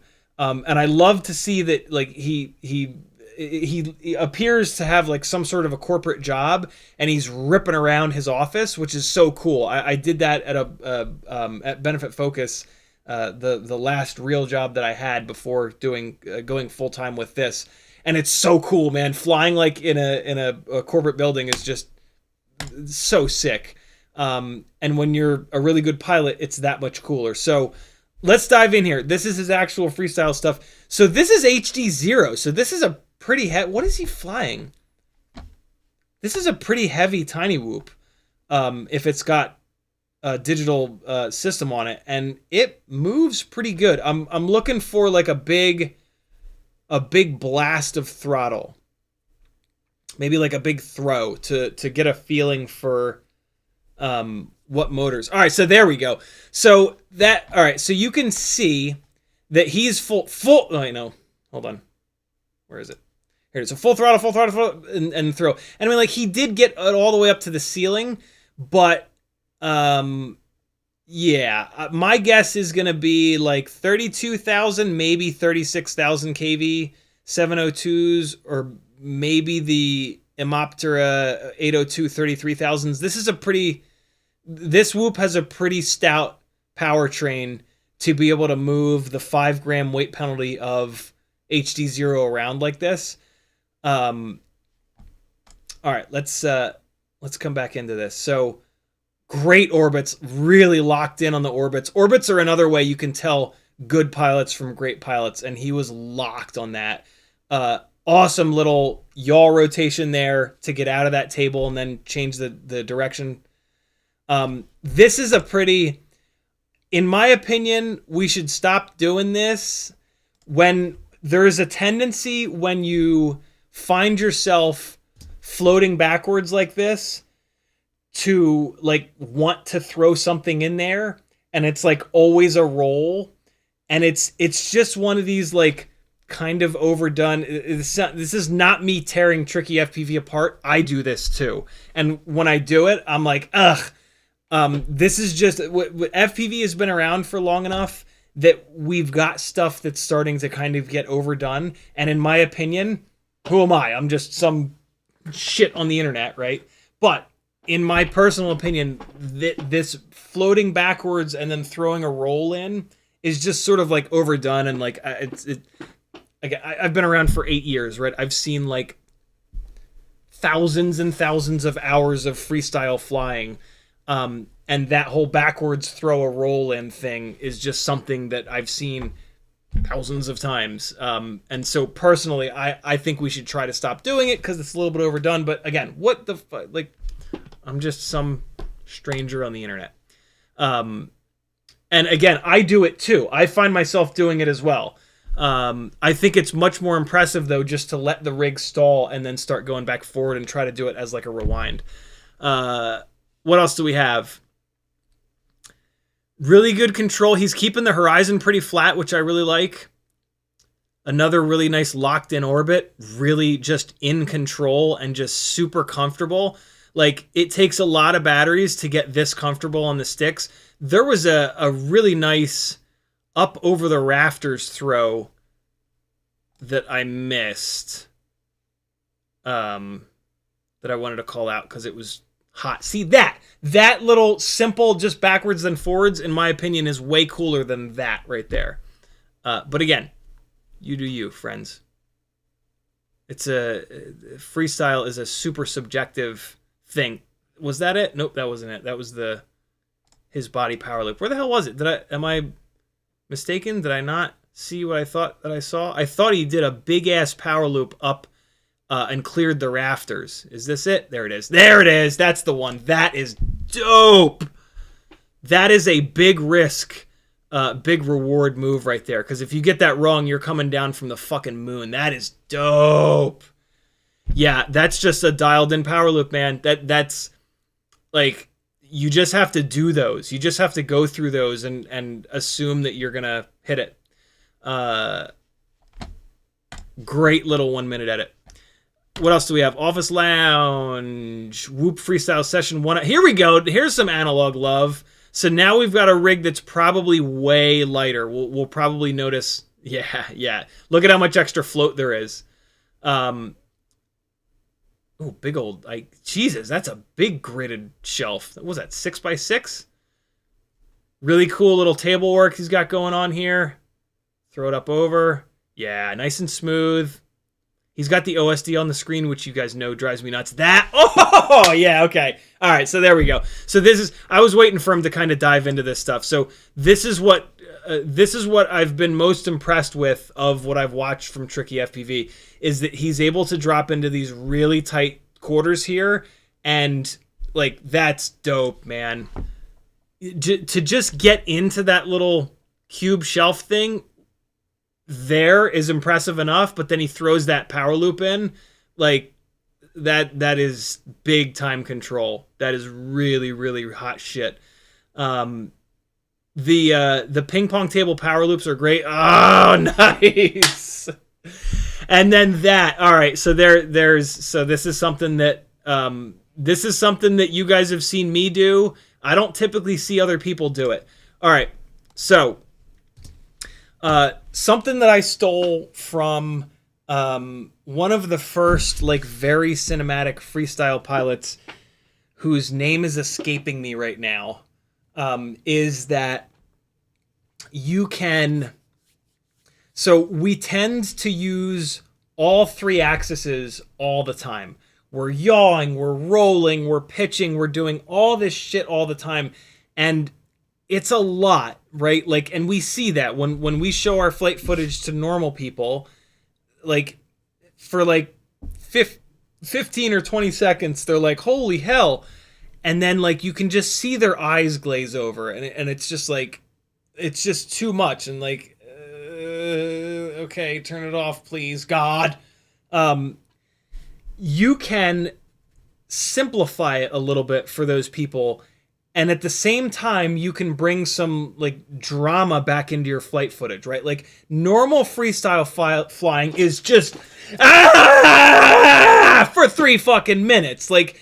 And for us, it like we get it, like because we do that, and we've just beaten ourselves into being able to handle that. But like nobody else really can.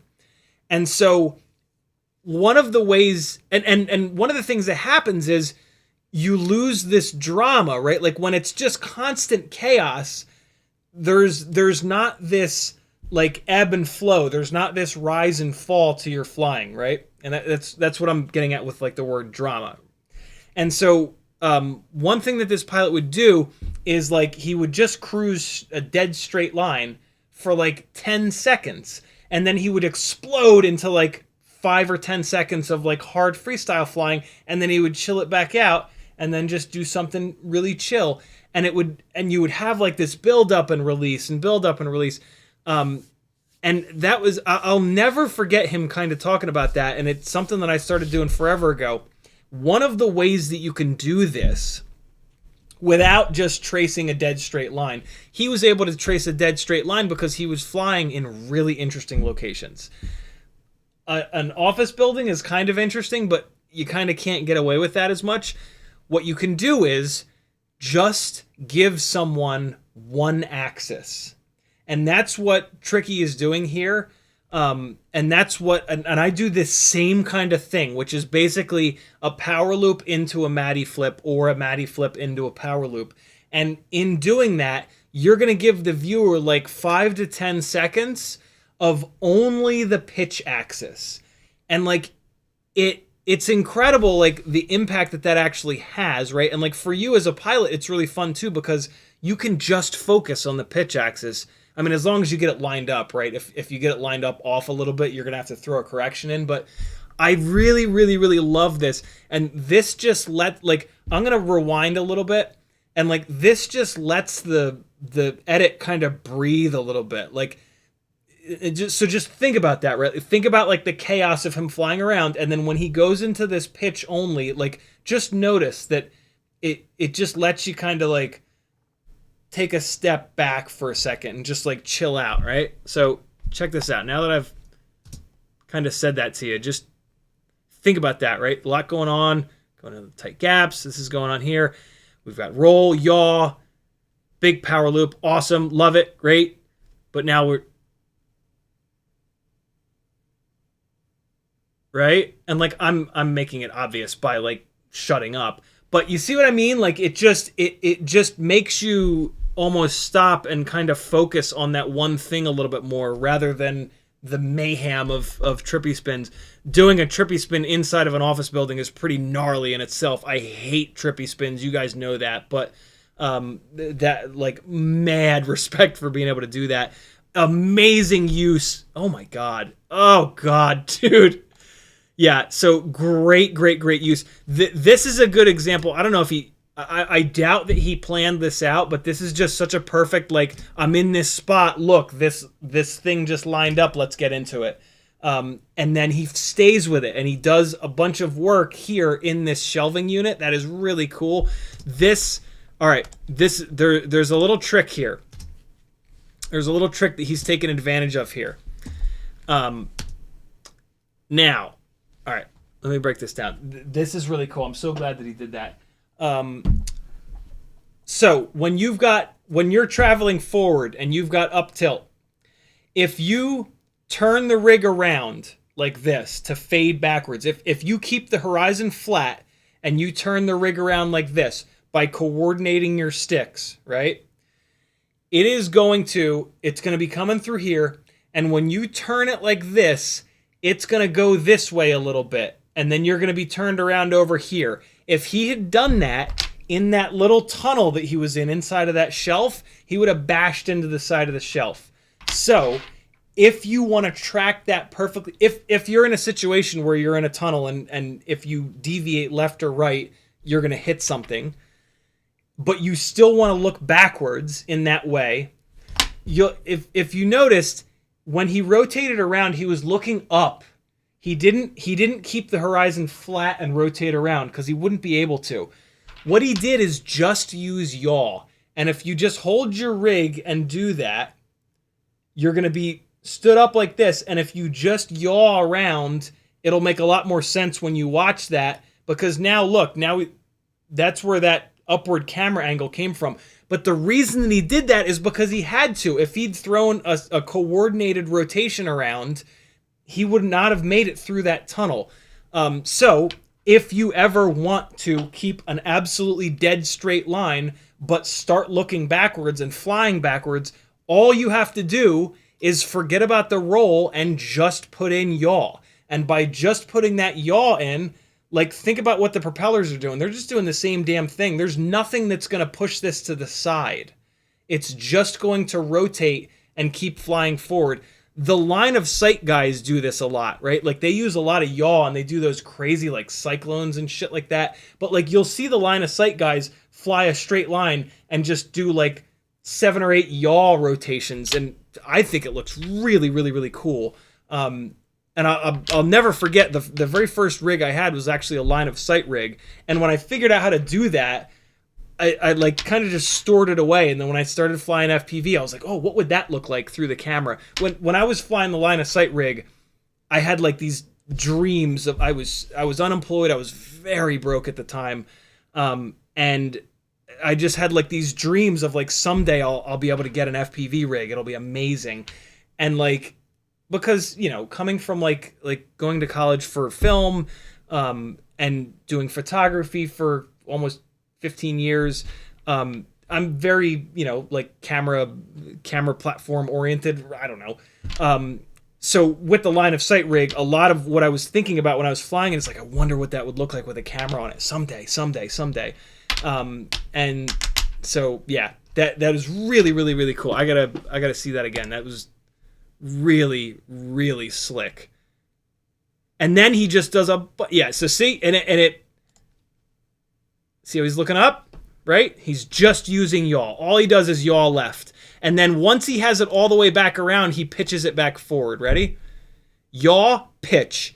2 completely separate, no bleed overs. And then that vertical shoot up the thing is just so cool. Oh, God. Yo, that is such a great use of that little shelving unit. Damn, dude, I want to... you can't do that in the IKEA Kallax shelves that I have. They're not open on the side like that. Now I want to... Oh, that is a small little gap there. Nice.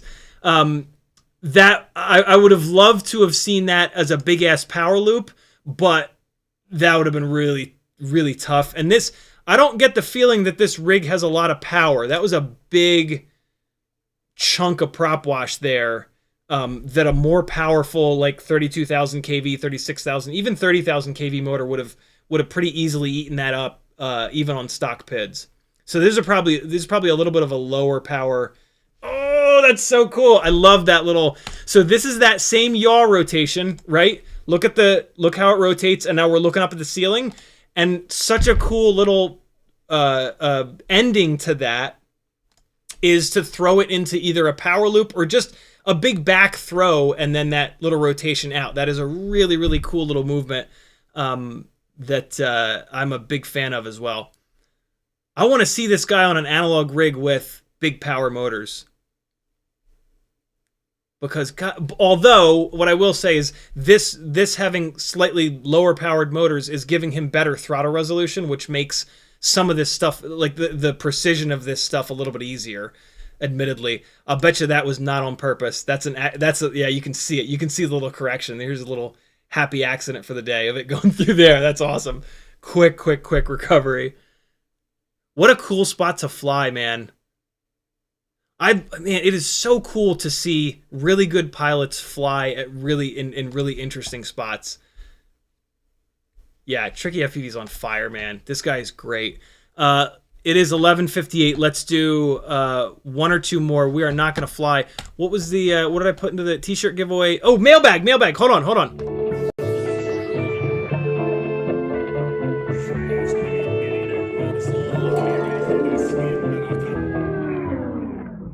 I stole that from Mighty Car Mods. I emailed to ask them, but I'm nobody, and they're a huge channel. They never got back to me. Subscribe to Mighty Car Mods. Great channel. If you're into cars at all, you'll love it. Or just good YouTube channels. Kevin Sumner sent me a iFlight Defender that I believe he won from Nick Burns and just doesn't want, which is super cool. This thing is awesome. I opened it for like 1 second, and I was immediately impressed. It might just be me being an old person, but I don't know. Also, Kevin printed me some of these mob light mounts, which I'm really excited to put onto a couple of Cockroach 65 V3 frames to see if I can get the camera up front so that we have a more cinematic platform that's going to be more efficient, more thrusty for chasing little RC drift cars. So this is potentially amazing. I can maybe shave a gram and then less obstructions down below the ducts will have more runtime. I've been dying for more runtime on the Walksnail rigs. So Walksnail cinematic rigs. So to be able to get that off of the carbon fiber frame would be huge. I'm really excited about these. And then these are a couple of Insta360 Go mounts that for tiny whoops. I don't know. We'll see what these are. We'll see if I can do anything with these, I should say. This is the iFlight Defender, yo. Look at this ridiculous little thing. I just the first thing that struck me is that this is a nightmare, admittedly, but like it's crazy that we don't have more of this. DW McGraw, I do not have a 3D printer, but loads of people in the chat do. So they will help you out for sure. I guess I understand why we don't have more of this because it's expensive to custom mold this shit for especially batteries. But yeah, I don't know. I guess I haven't had like any FPV products with a like retail style, battery setup that actually looks less like, I don't know. What our battery, we hold our batteries in with fucking Velcro straps. Like it works, and like if it works, perfect. But like it's kind of every once in a while when somebody not in the FPV world sees these and like how the batteries are mounted, for example, they're like, "The fuck is this Mickey Mouse shit? What are you doing here?" But yeah, I don't know. This just like, is it just me, or is having a battery that like latches in like that pretty cool? Is it just me? It's just me. Well, whatever. But yeah, this is super interesting. There's O3 in here, so I need to get off my ass and get my V2 goggles, old school DJI helmet goggles, onto whatever the hell the firmware is that cooperates with O3, and yeah, get this thing in the air. What there are motors on it that don't have any markings, so they're about this big. It's got big ass, not big ass, but 1.6 inch tri-blades on it that I'm guessing are HQ because the prop hole is not opened all the way through, which is maddening. Oh, it's broken. So I guess Nick broke it. I don't think Kevin flew this. So it looks like Nick broke this duct and has glued it back together. You know, so there's 3 screws per side. I've been very critical of Cinewhoops in the past that do this stupid ass octagon thing. Yeah, all right, it looks really cool, and stuff that looks cool sells really well. And you know, our shit sits on the wall for 90% of its life. So like, I get it. I spend a bunch of time color coding my shit and making it red and purple and whatnot so that they look cool. It doesn't, right? So yeah, I get it. But like, I can't imagine a world where having sharp angles like this on top of an area that you're creating this big, you know, negative, low pressure zone rather up on top. These need to fly good. The top of the fucking list of priorities has to be flight characteristics. And this, no. Let me put it this way. Every single Cinewhoop I have ever seen or heard fly that has anything other than round ducts, any kind of sharp angles like this, they are so fucking loud. And like that drastic increase in volume versus every single other rig that has round ducts, that is like inefficiency. That is aerodynamic inefficiency. And so on a rig that's this small, like picking up the O3 with propellers this small is a job, man. Like that is a task. And so to then cripple it with like this shit, it's like, oh, come on, man. Like, make these round. Make the rest of it all cool and angular, and then make these round so that it flies better, for Christ's sakes. And then it also gives it spots to break. Like, and that's where this broke. It broke on those angles, right? Like, rounding it out does a lot for spreading the energy out when you crash it. So it might not have broken if the ducts were round. So that's super frustrating when these manufacturers do it. I get why they do it, because this looks dope and they'll sell more of it. But yeah, come on, flight performance first. This is cool. I actually really can't wait to fly this. I don't think Nick's review was super positive about it, and I have a feeling I'll be even harder on it. But this is just, I don't know. This is just very, very cool to have something that's so much more retail looking. And, you know, kudos to iFlight for spending this much time and effort to make something that's a little bit more retail friendly. It looks like this is a 2S battery. My guess is that these are either 1002s or maybe 1102s. It does not look like an 03 height motor. So yeah, it's probably not going to fly great, but it's more of like a cinematic rig, so maybe it has good runtime. Hey man, it's cool looking. 1.6 inch props, by the way. Yeah, 1.6 inch props picking up with the payload of an O3 air unit is very, very difficult. And then you put all this plastic in here for the battery, all this extra styly plastic. So it's probably not going to fly all that great. But quite frankly, a product like this that you're making, this is not really for us. This is for the normies. And so, yeah, I love that iFlight made this. But fair warning, I'm going to bitch about how it flies. And I'm probably going to break the damn thing. But hey, that's what we do.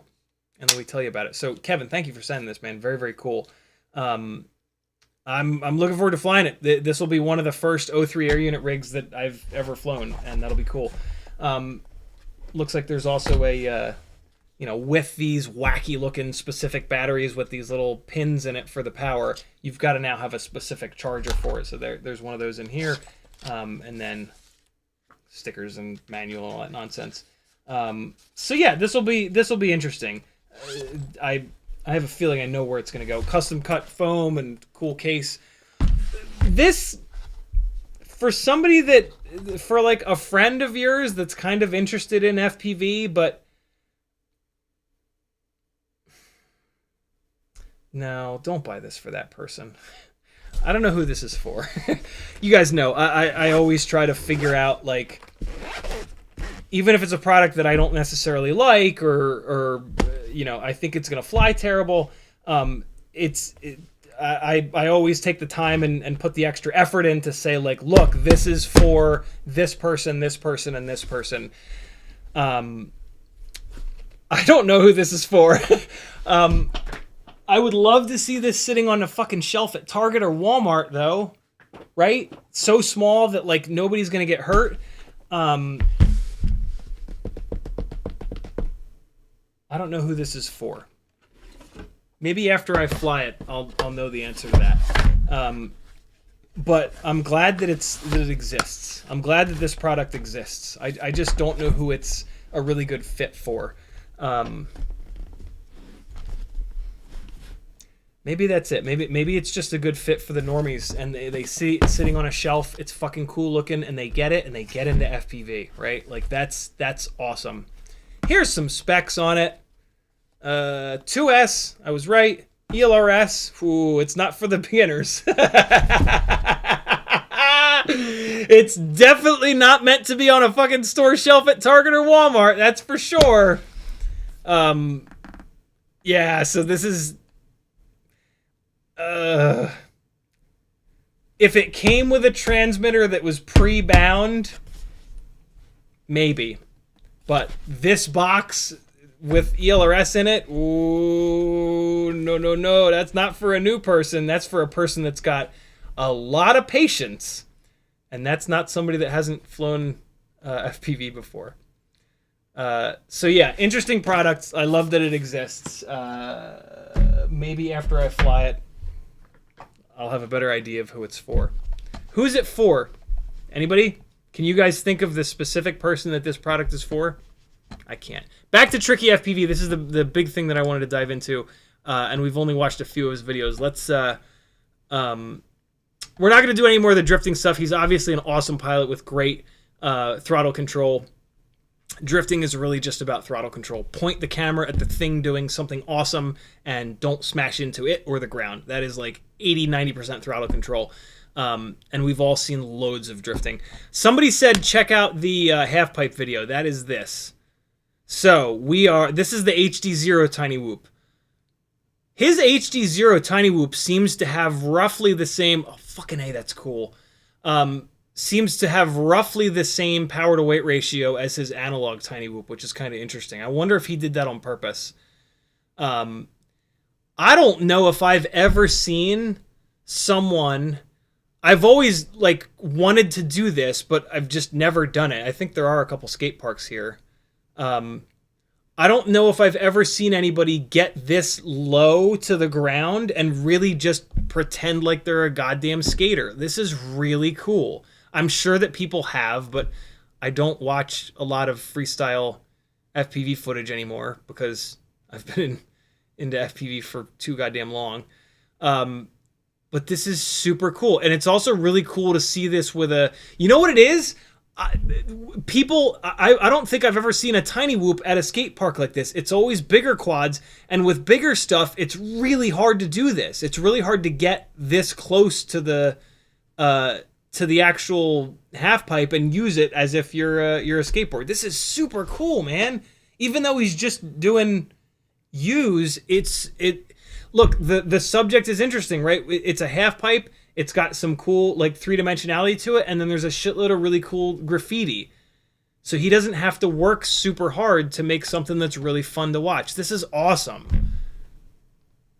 Well done. This first transition from the small to the big, whee! That is great. That is really, really, really cool. I love that. I really, really do. That's not simple. That takes really good throttle control, but like conceptually, that's pretty simple, right?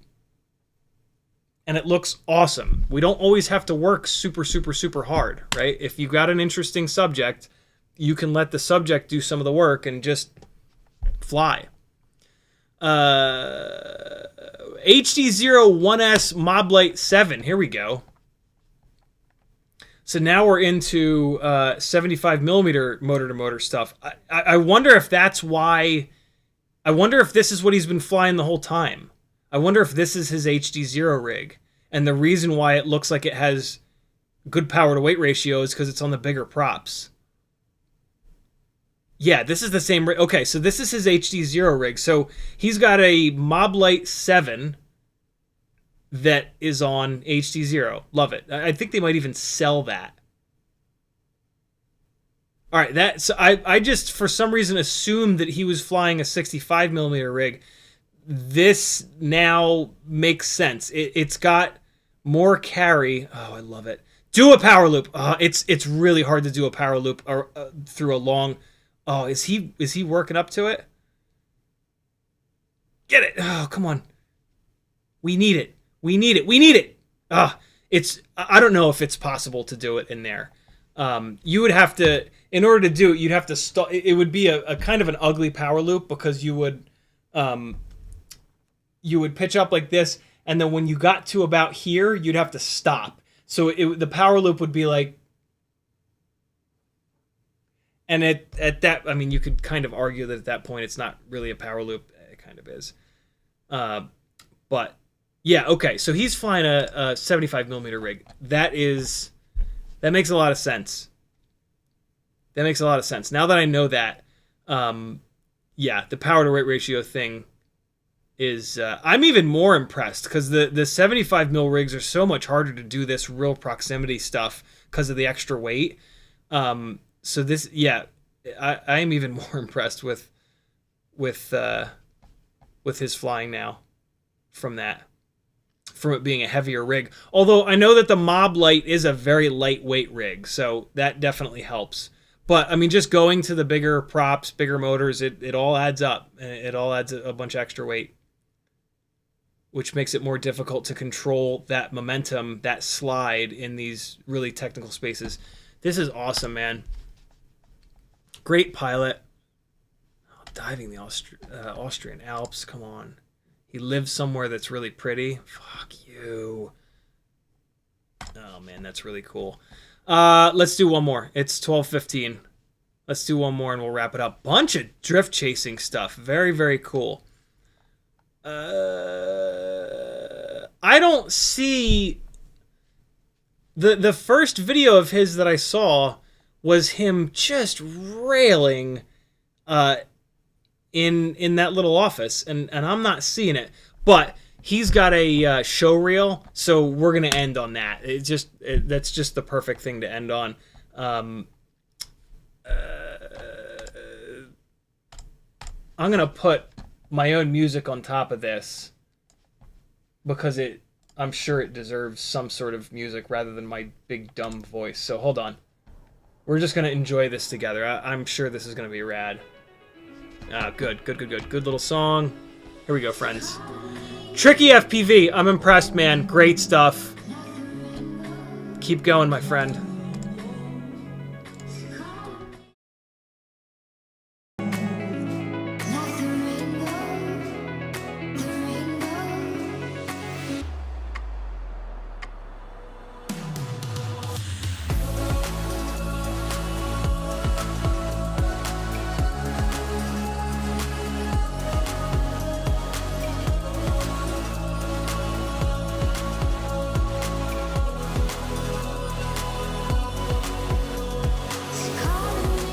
That's ballsy with the cell tower. He's ELRS, definitely not Crossfire.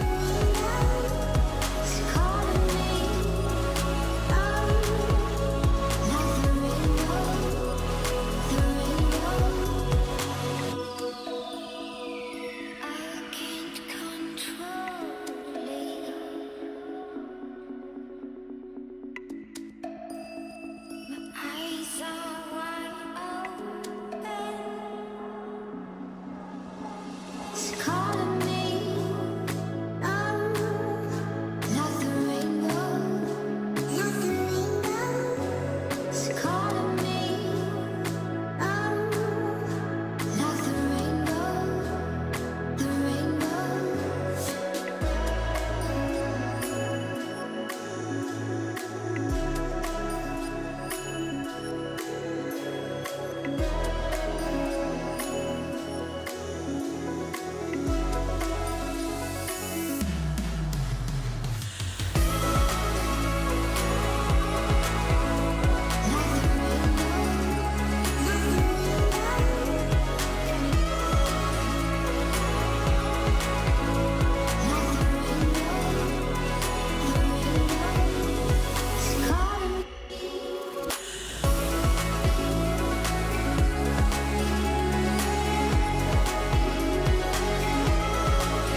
This is such a cool race series.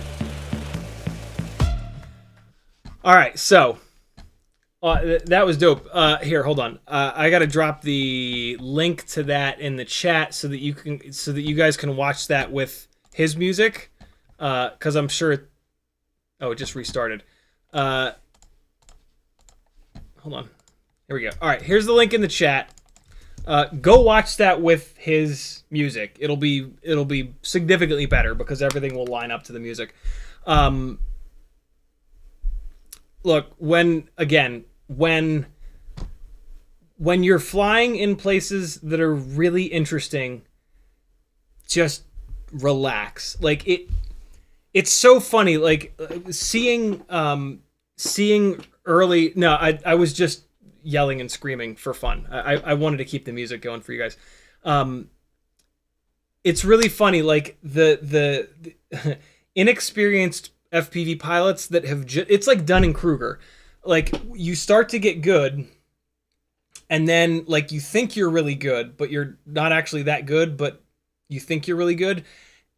And then you go to like a really interesting location and you like show off basically and you're moving all around and it just totally takes away from the really cool location.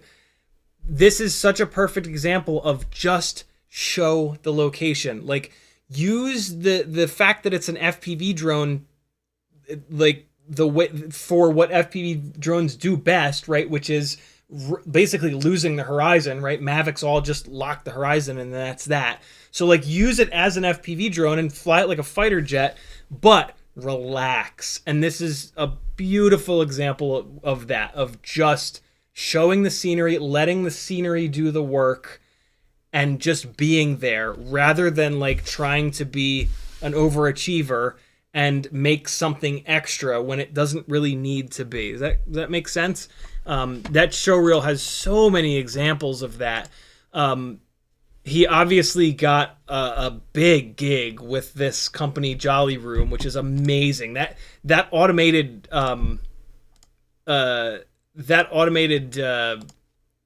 packing system, whatever the hell it is the coolest. Oh, this is it. This is his showreel from 2 years ago. I didn't realize there's it started auto playing showreel from 1 year later. That's a shame that I didn't do this one, but we'll just kind of let this run. Perfect. That's it, right? Don't do a fucking front flip or like a look back or a Matty flip. Just blast through it. Like, give the viewer a chance to appreciate that you're hauling ass through this incredible scenery, and then like you just punch straight through here. There's no reason to flip or roll or pitch or any of that shit. Just blast through the gap. It's impressive enough. Flying through car windows like that is way more difficult than you'd think. And it sucks when you get it wrong because you bash into the interior.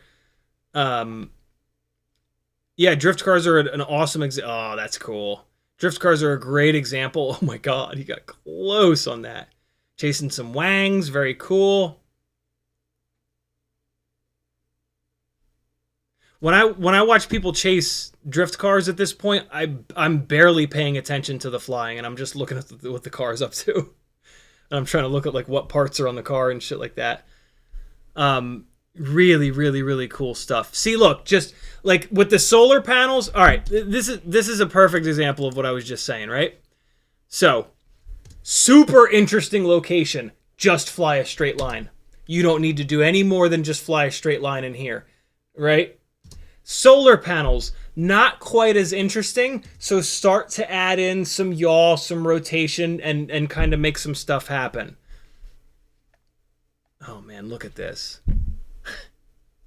And oh, come on, getting to fly at an active volcano, you bastard Tricky. Oh, the jealousy flows through me like the hatred of 1,000 suns. Yeah, I mean, like that plain fuselage, that's pretty straightforward, right? You've got a big long tube. Of course, we're going to power loop it, but well done. Really cool looking bando here. I mean, just come on now. There was a point that there was a waterfall dive where he rotated on the way down that kind of drove me nuts. I just, you know, with a dive, just there. That's it. Just get it right and dump straight down, and just let the fact that you're doing a big gnarly dive, like, to me, focus more on getting closer to the actual thing that you're diving down. That's way more impressive than just rotating on the way down, right? That's a personal thing, but yeah. Well done. Really good stuff. Tricky FPV, 2 thumbs up for me, man. Really good stuff. We need to get you some 30,000, 32,000 kV motors for that analog 65mm rig. I want to see that.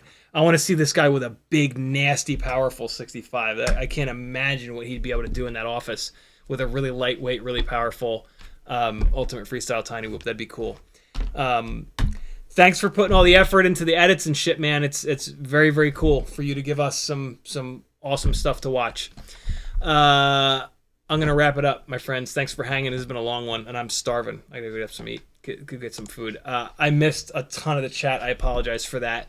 Come on back on Whoop Wednesday. We are going to do something. A couple hours ago, I knew what we were going to do on Wednesday. Now I can't think of what the hell. Oh, I should have my box from Newbie Drone with the Meteor 75 Pro frame, so we can take the Walk Snail Freestyle Jungle Gym Basher out of these regular old 1.6 inch prop 75mm motor-to-motor frames and try to make some more power with them, because I've got the most powerful 1.5mm motor shaft motors that we've got available to us, and it's still not making enough in this current setup. So we're going to go to the bigger 45mm props and the slightly bigger 75 Pro frame. Hopefully it's durable enough for the jungle gyms. I have a feeling it's not. And I have a feeling that we're going to end up coming right back to the Mobula 7 V4 and the Meteor 75 Pro frames for the extra durability. But we'll see. We might be okay, because the Meteor 75 Pro frame, it shouldn't be much bigger. It should just use more of the space on the inside for the slightly bigger propellers. So maybe it'll be durable enough. I'm not super sure. Let's fly one battery. Just one battery, super quick, analog, with a grossly overpowered 75mm rig in the house. I set the gates all up and shit, so it'd be a shame to not fly at least one, and it'll only take a couple of minutes. So let's just do it. This is a very, very, very lightweight 75mm rig. The initial goal with this was to try to get a 75mm rig that inside the house realistic to fly, as realistic to fly as the 65mm rigs. And it just did not work out. It's just weight, man. 75s are always going to be heavier than 65s, and the lower weight of the 65s is just so much sharper and more accurate. 32.75 grams all up, which is very light for an off-the-shelf 75 with no crazy customization. And I'm gonna... Oh, I was gonna say, the camera is upside down. No, it just flipped upside down when I threw it on the ground. Come on now.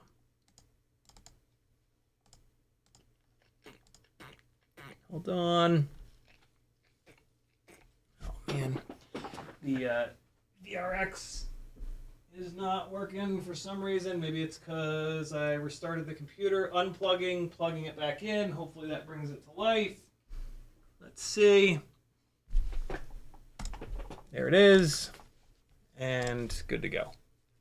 All right, here we go. I'm actually going to limit the throttle a little bit on the transmitter. So next live stream, everything I fly is going to feel like ass, because... So the easy way to do this is to go full throttle, put throttle in your OSD on the right side there, go full throttle, and then turn the knob down. And now I can bring my full throttle down to 90%. So I've just limited this to 90% power.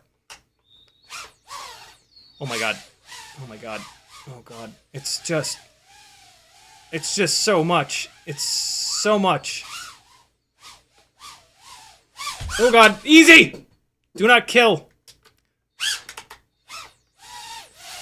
This is on the iGao 0802 27,000 kV motors. Ah, boy. I don't know what camera this is. It might be that, like, Pico Razor. I think it's that Pico Razor camera. Oh, God. Tried to get it into this cube. Oh, it's just... It feels so big. That's what she said. Oh, God! There's a first 3+ years of streaming. I've never hit myself in the chest really hard like that. It was fine. Oh my god! Even at 90%, this is just bananas. Ugh, gross. Oh, come on. Crashed into the burrito blanket, yo. Oh, man. This camera is really overexposing. Actually, I have the lights cranked up in here. I can probably do that, and it'll help.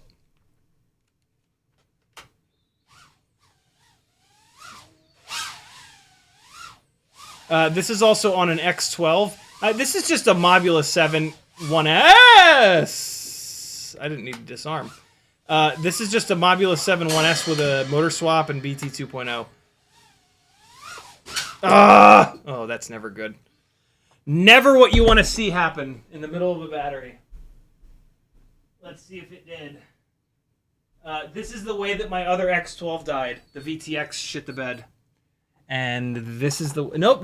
There it is. Got another little bit of time. This is also running on the 300 mAh little stick batteries. Oh my god! Like, all of my timing is all off from the 65s. See that like just random flip for no reason. There's no reason. There's no reason to do it. But we just feel like we need to do something. So we throw a flip. We throw a roll in. I tried to get in between them. I don't know why. Yeah, this is... I mean... Hold on, let me try turning the power down even more. Full throttle. Turn the knob. Let's go down to 80%. Oh boy. Okay, now it doesn't have quite enough power, which is really funny. But it's still got all the weight. Oh yeah, and now... So now my... throttle expo is at the wrong point. Man, when I turn it over, even at 0 throttle, it really pushes to the side. Hold on, let me get another battery on this real quick. This is interesting enough to... Now that I'm playing around with the throttle limiting, it's a little bit more interesting. It really pushes to the side when I roll it over for the split S to try to get it inside the dive gate. The tune could be a little bit manic and sort of overactive, and it's not dropping down to 0 throttle. Let me actually tell you right now if that's the deal. You know, I mean, it's just the bigger... You hear it? It goes like... It doesn't... Look how... Alright, so on the right side of the screen is the throttle, right? 80, 0. Watch how quickly I blast up and down the throttle and then listen to the motors spinning up and down. Look at the difference. Ready? See how they slow down much more slowly? They decrease RPM much more slowly. So what that's doing, you don't really get that with the 65s. They come up and down really, really fast. So what that's doing is when I line this up and I turn over into it, see how it pushes me all the way off to the side of this dive gap, of this dive cube thing? So what I need to do and I shouldn't have to do this. I would rather just fly a rig that is better for this space. What I have to do is aim all the way off here and then turn like all the way over into it. Did you see it? Did you see how when I aimed off to the side, it pulled me into the middle? I missed it on the top, but if I aim over here, see that? See how that put me all the way into the center? Because I guess because of the bigger, heavier props, or it could be a tune thing. Let's try to take... Oh man, the tune is not really all that aggressive anyway. But just for the sake of argument, let's take a bunch of this extra PI and D gain out of it and see if that's any better. Nope. Nope, it's just the bigger, heavier props. Hear it? They're just slower to decelerate. And with... Where am I? I don't even know where I'm at in the basement for a second there. So let's try it again. Nope. Wow, it took... I went all the way through the gate! So yeah, that's something that... if I flew enough batteries on this, I guess I would start to try to figure out, but I don't want to. I would just rather fly something that doesn't do that, right? Like, I don't really agree with the idea of, like, you adjusting to the rig. Like, you want to adjust the rig to you so that if you're flying in a really tight little spot, that it's gonna be extra reactive, and it's gonna sort of flatter you as a pilot, right? Like, you shouldn't have to flatter the quad. The quad should flatter you. You know what I mean? This thing gets great runtime, though. Look at this. 2 minutes 15, we're still at 3.5, even though it's a tiny little battery on a big, fat rig. It's starting to really... Now watch this. I can turn the knob up, and now I got 100% throttle. Okay, that was just me flying like a buffoon. Oh, yeah. That's a bunch more power. But now it's just going to massacre the rest of this battery, which is fine. I'm over this. This is, like, interesting, but it's not fun or better. This is just good for, like, perspective. Oh, God, come on now. Yikes. Ah! Get out of there. There we go. All right. Enough. Just for quick contrast, those are my brand new Tiny Whoop batteries. Just for the sake of contrast, and this is on propellers that I'm not familiar with, really. These are the HQ YOLO props. This is the Ultimate Freestyle 65. Yeah, just so that, and this is the AIO that's on its way out. Don't beep, goggles, please. Listen to the difference in wind up and down. Ready? Oh, this is actually, this has a little bit too much anti-gravity. When I chop the throttle, listen to the little burst that it gets.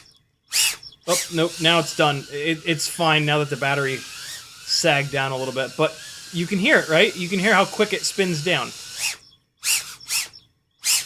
It just stopped. Like, it winds up, and then there's no noise, because it spins down instantly. Thank you, Crash Prevention. Wow, this is so wild to fly this after flying that. I just smashed right into that. And it's still got ass loads of power, right? Like, I can still bring it over here and fucking hurl it into the ceiling over and over again. Hold on. Let me get a clean one. I can still do that massive throw, right? But we can also come in here with a lot less weight, and again, it just sort of flatters you more, especially if you're flying in a smaller spot. Ah, that was my bad. 100%. I should have bailed on that, but I thought maybe it would hook a brother up. Ah! Oh, God. Oh, the TV tried to eat me. Quick mirror flip. Sneak up on it. Nope, that wasn't a good one. Oh, the increasing size mirror flip. Oh, god damn it. Oh boy, it's in my hair. I've been crashing tiny whoops into my hair an awful lot lately. An awful fucking lot. It didn't happen at all for a long time. You know what? This serves me right. Serves me right. Hold on. Where's the battery plug? I don't want it to get too hot. Serves me right. There it is, my friends. That's the end of your live stream. It's now stuck in my hair forever. CMK says, last comment of the live stream, he says, was the V3 newbie drone frame better on PC or PP? The polycarbonate is going to be a little bit stronger, but it's a gram difference. So get the lighter weight one. Car Guy for Life says, you guys serve into a hairy situation. Thanks, friends. Be good. I'll see you on Whoop Wednesday. We will do some walk snailing. Bye, friends. Here comes some flying from... so the flying at the beginning of the live stream was a Patreon-only edit that I did of a bunch of flying in Florida.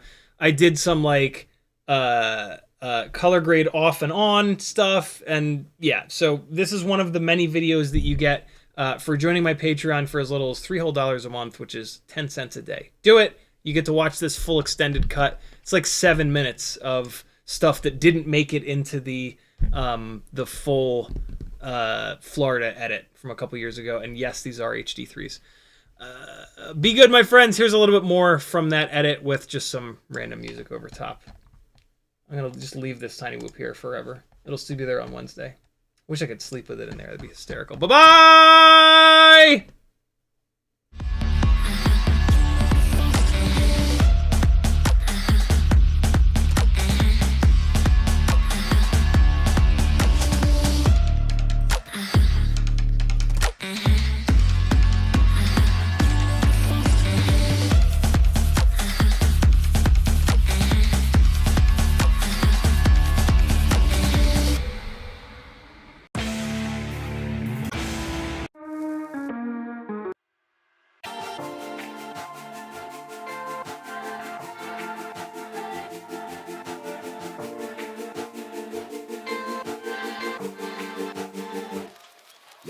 Yeah.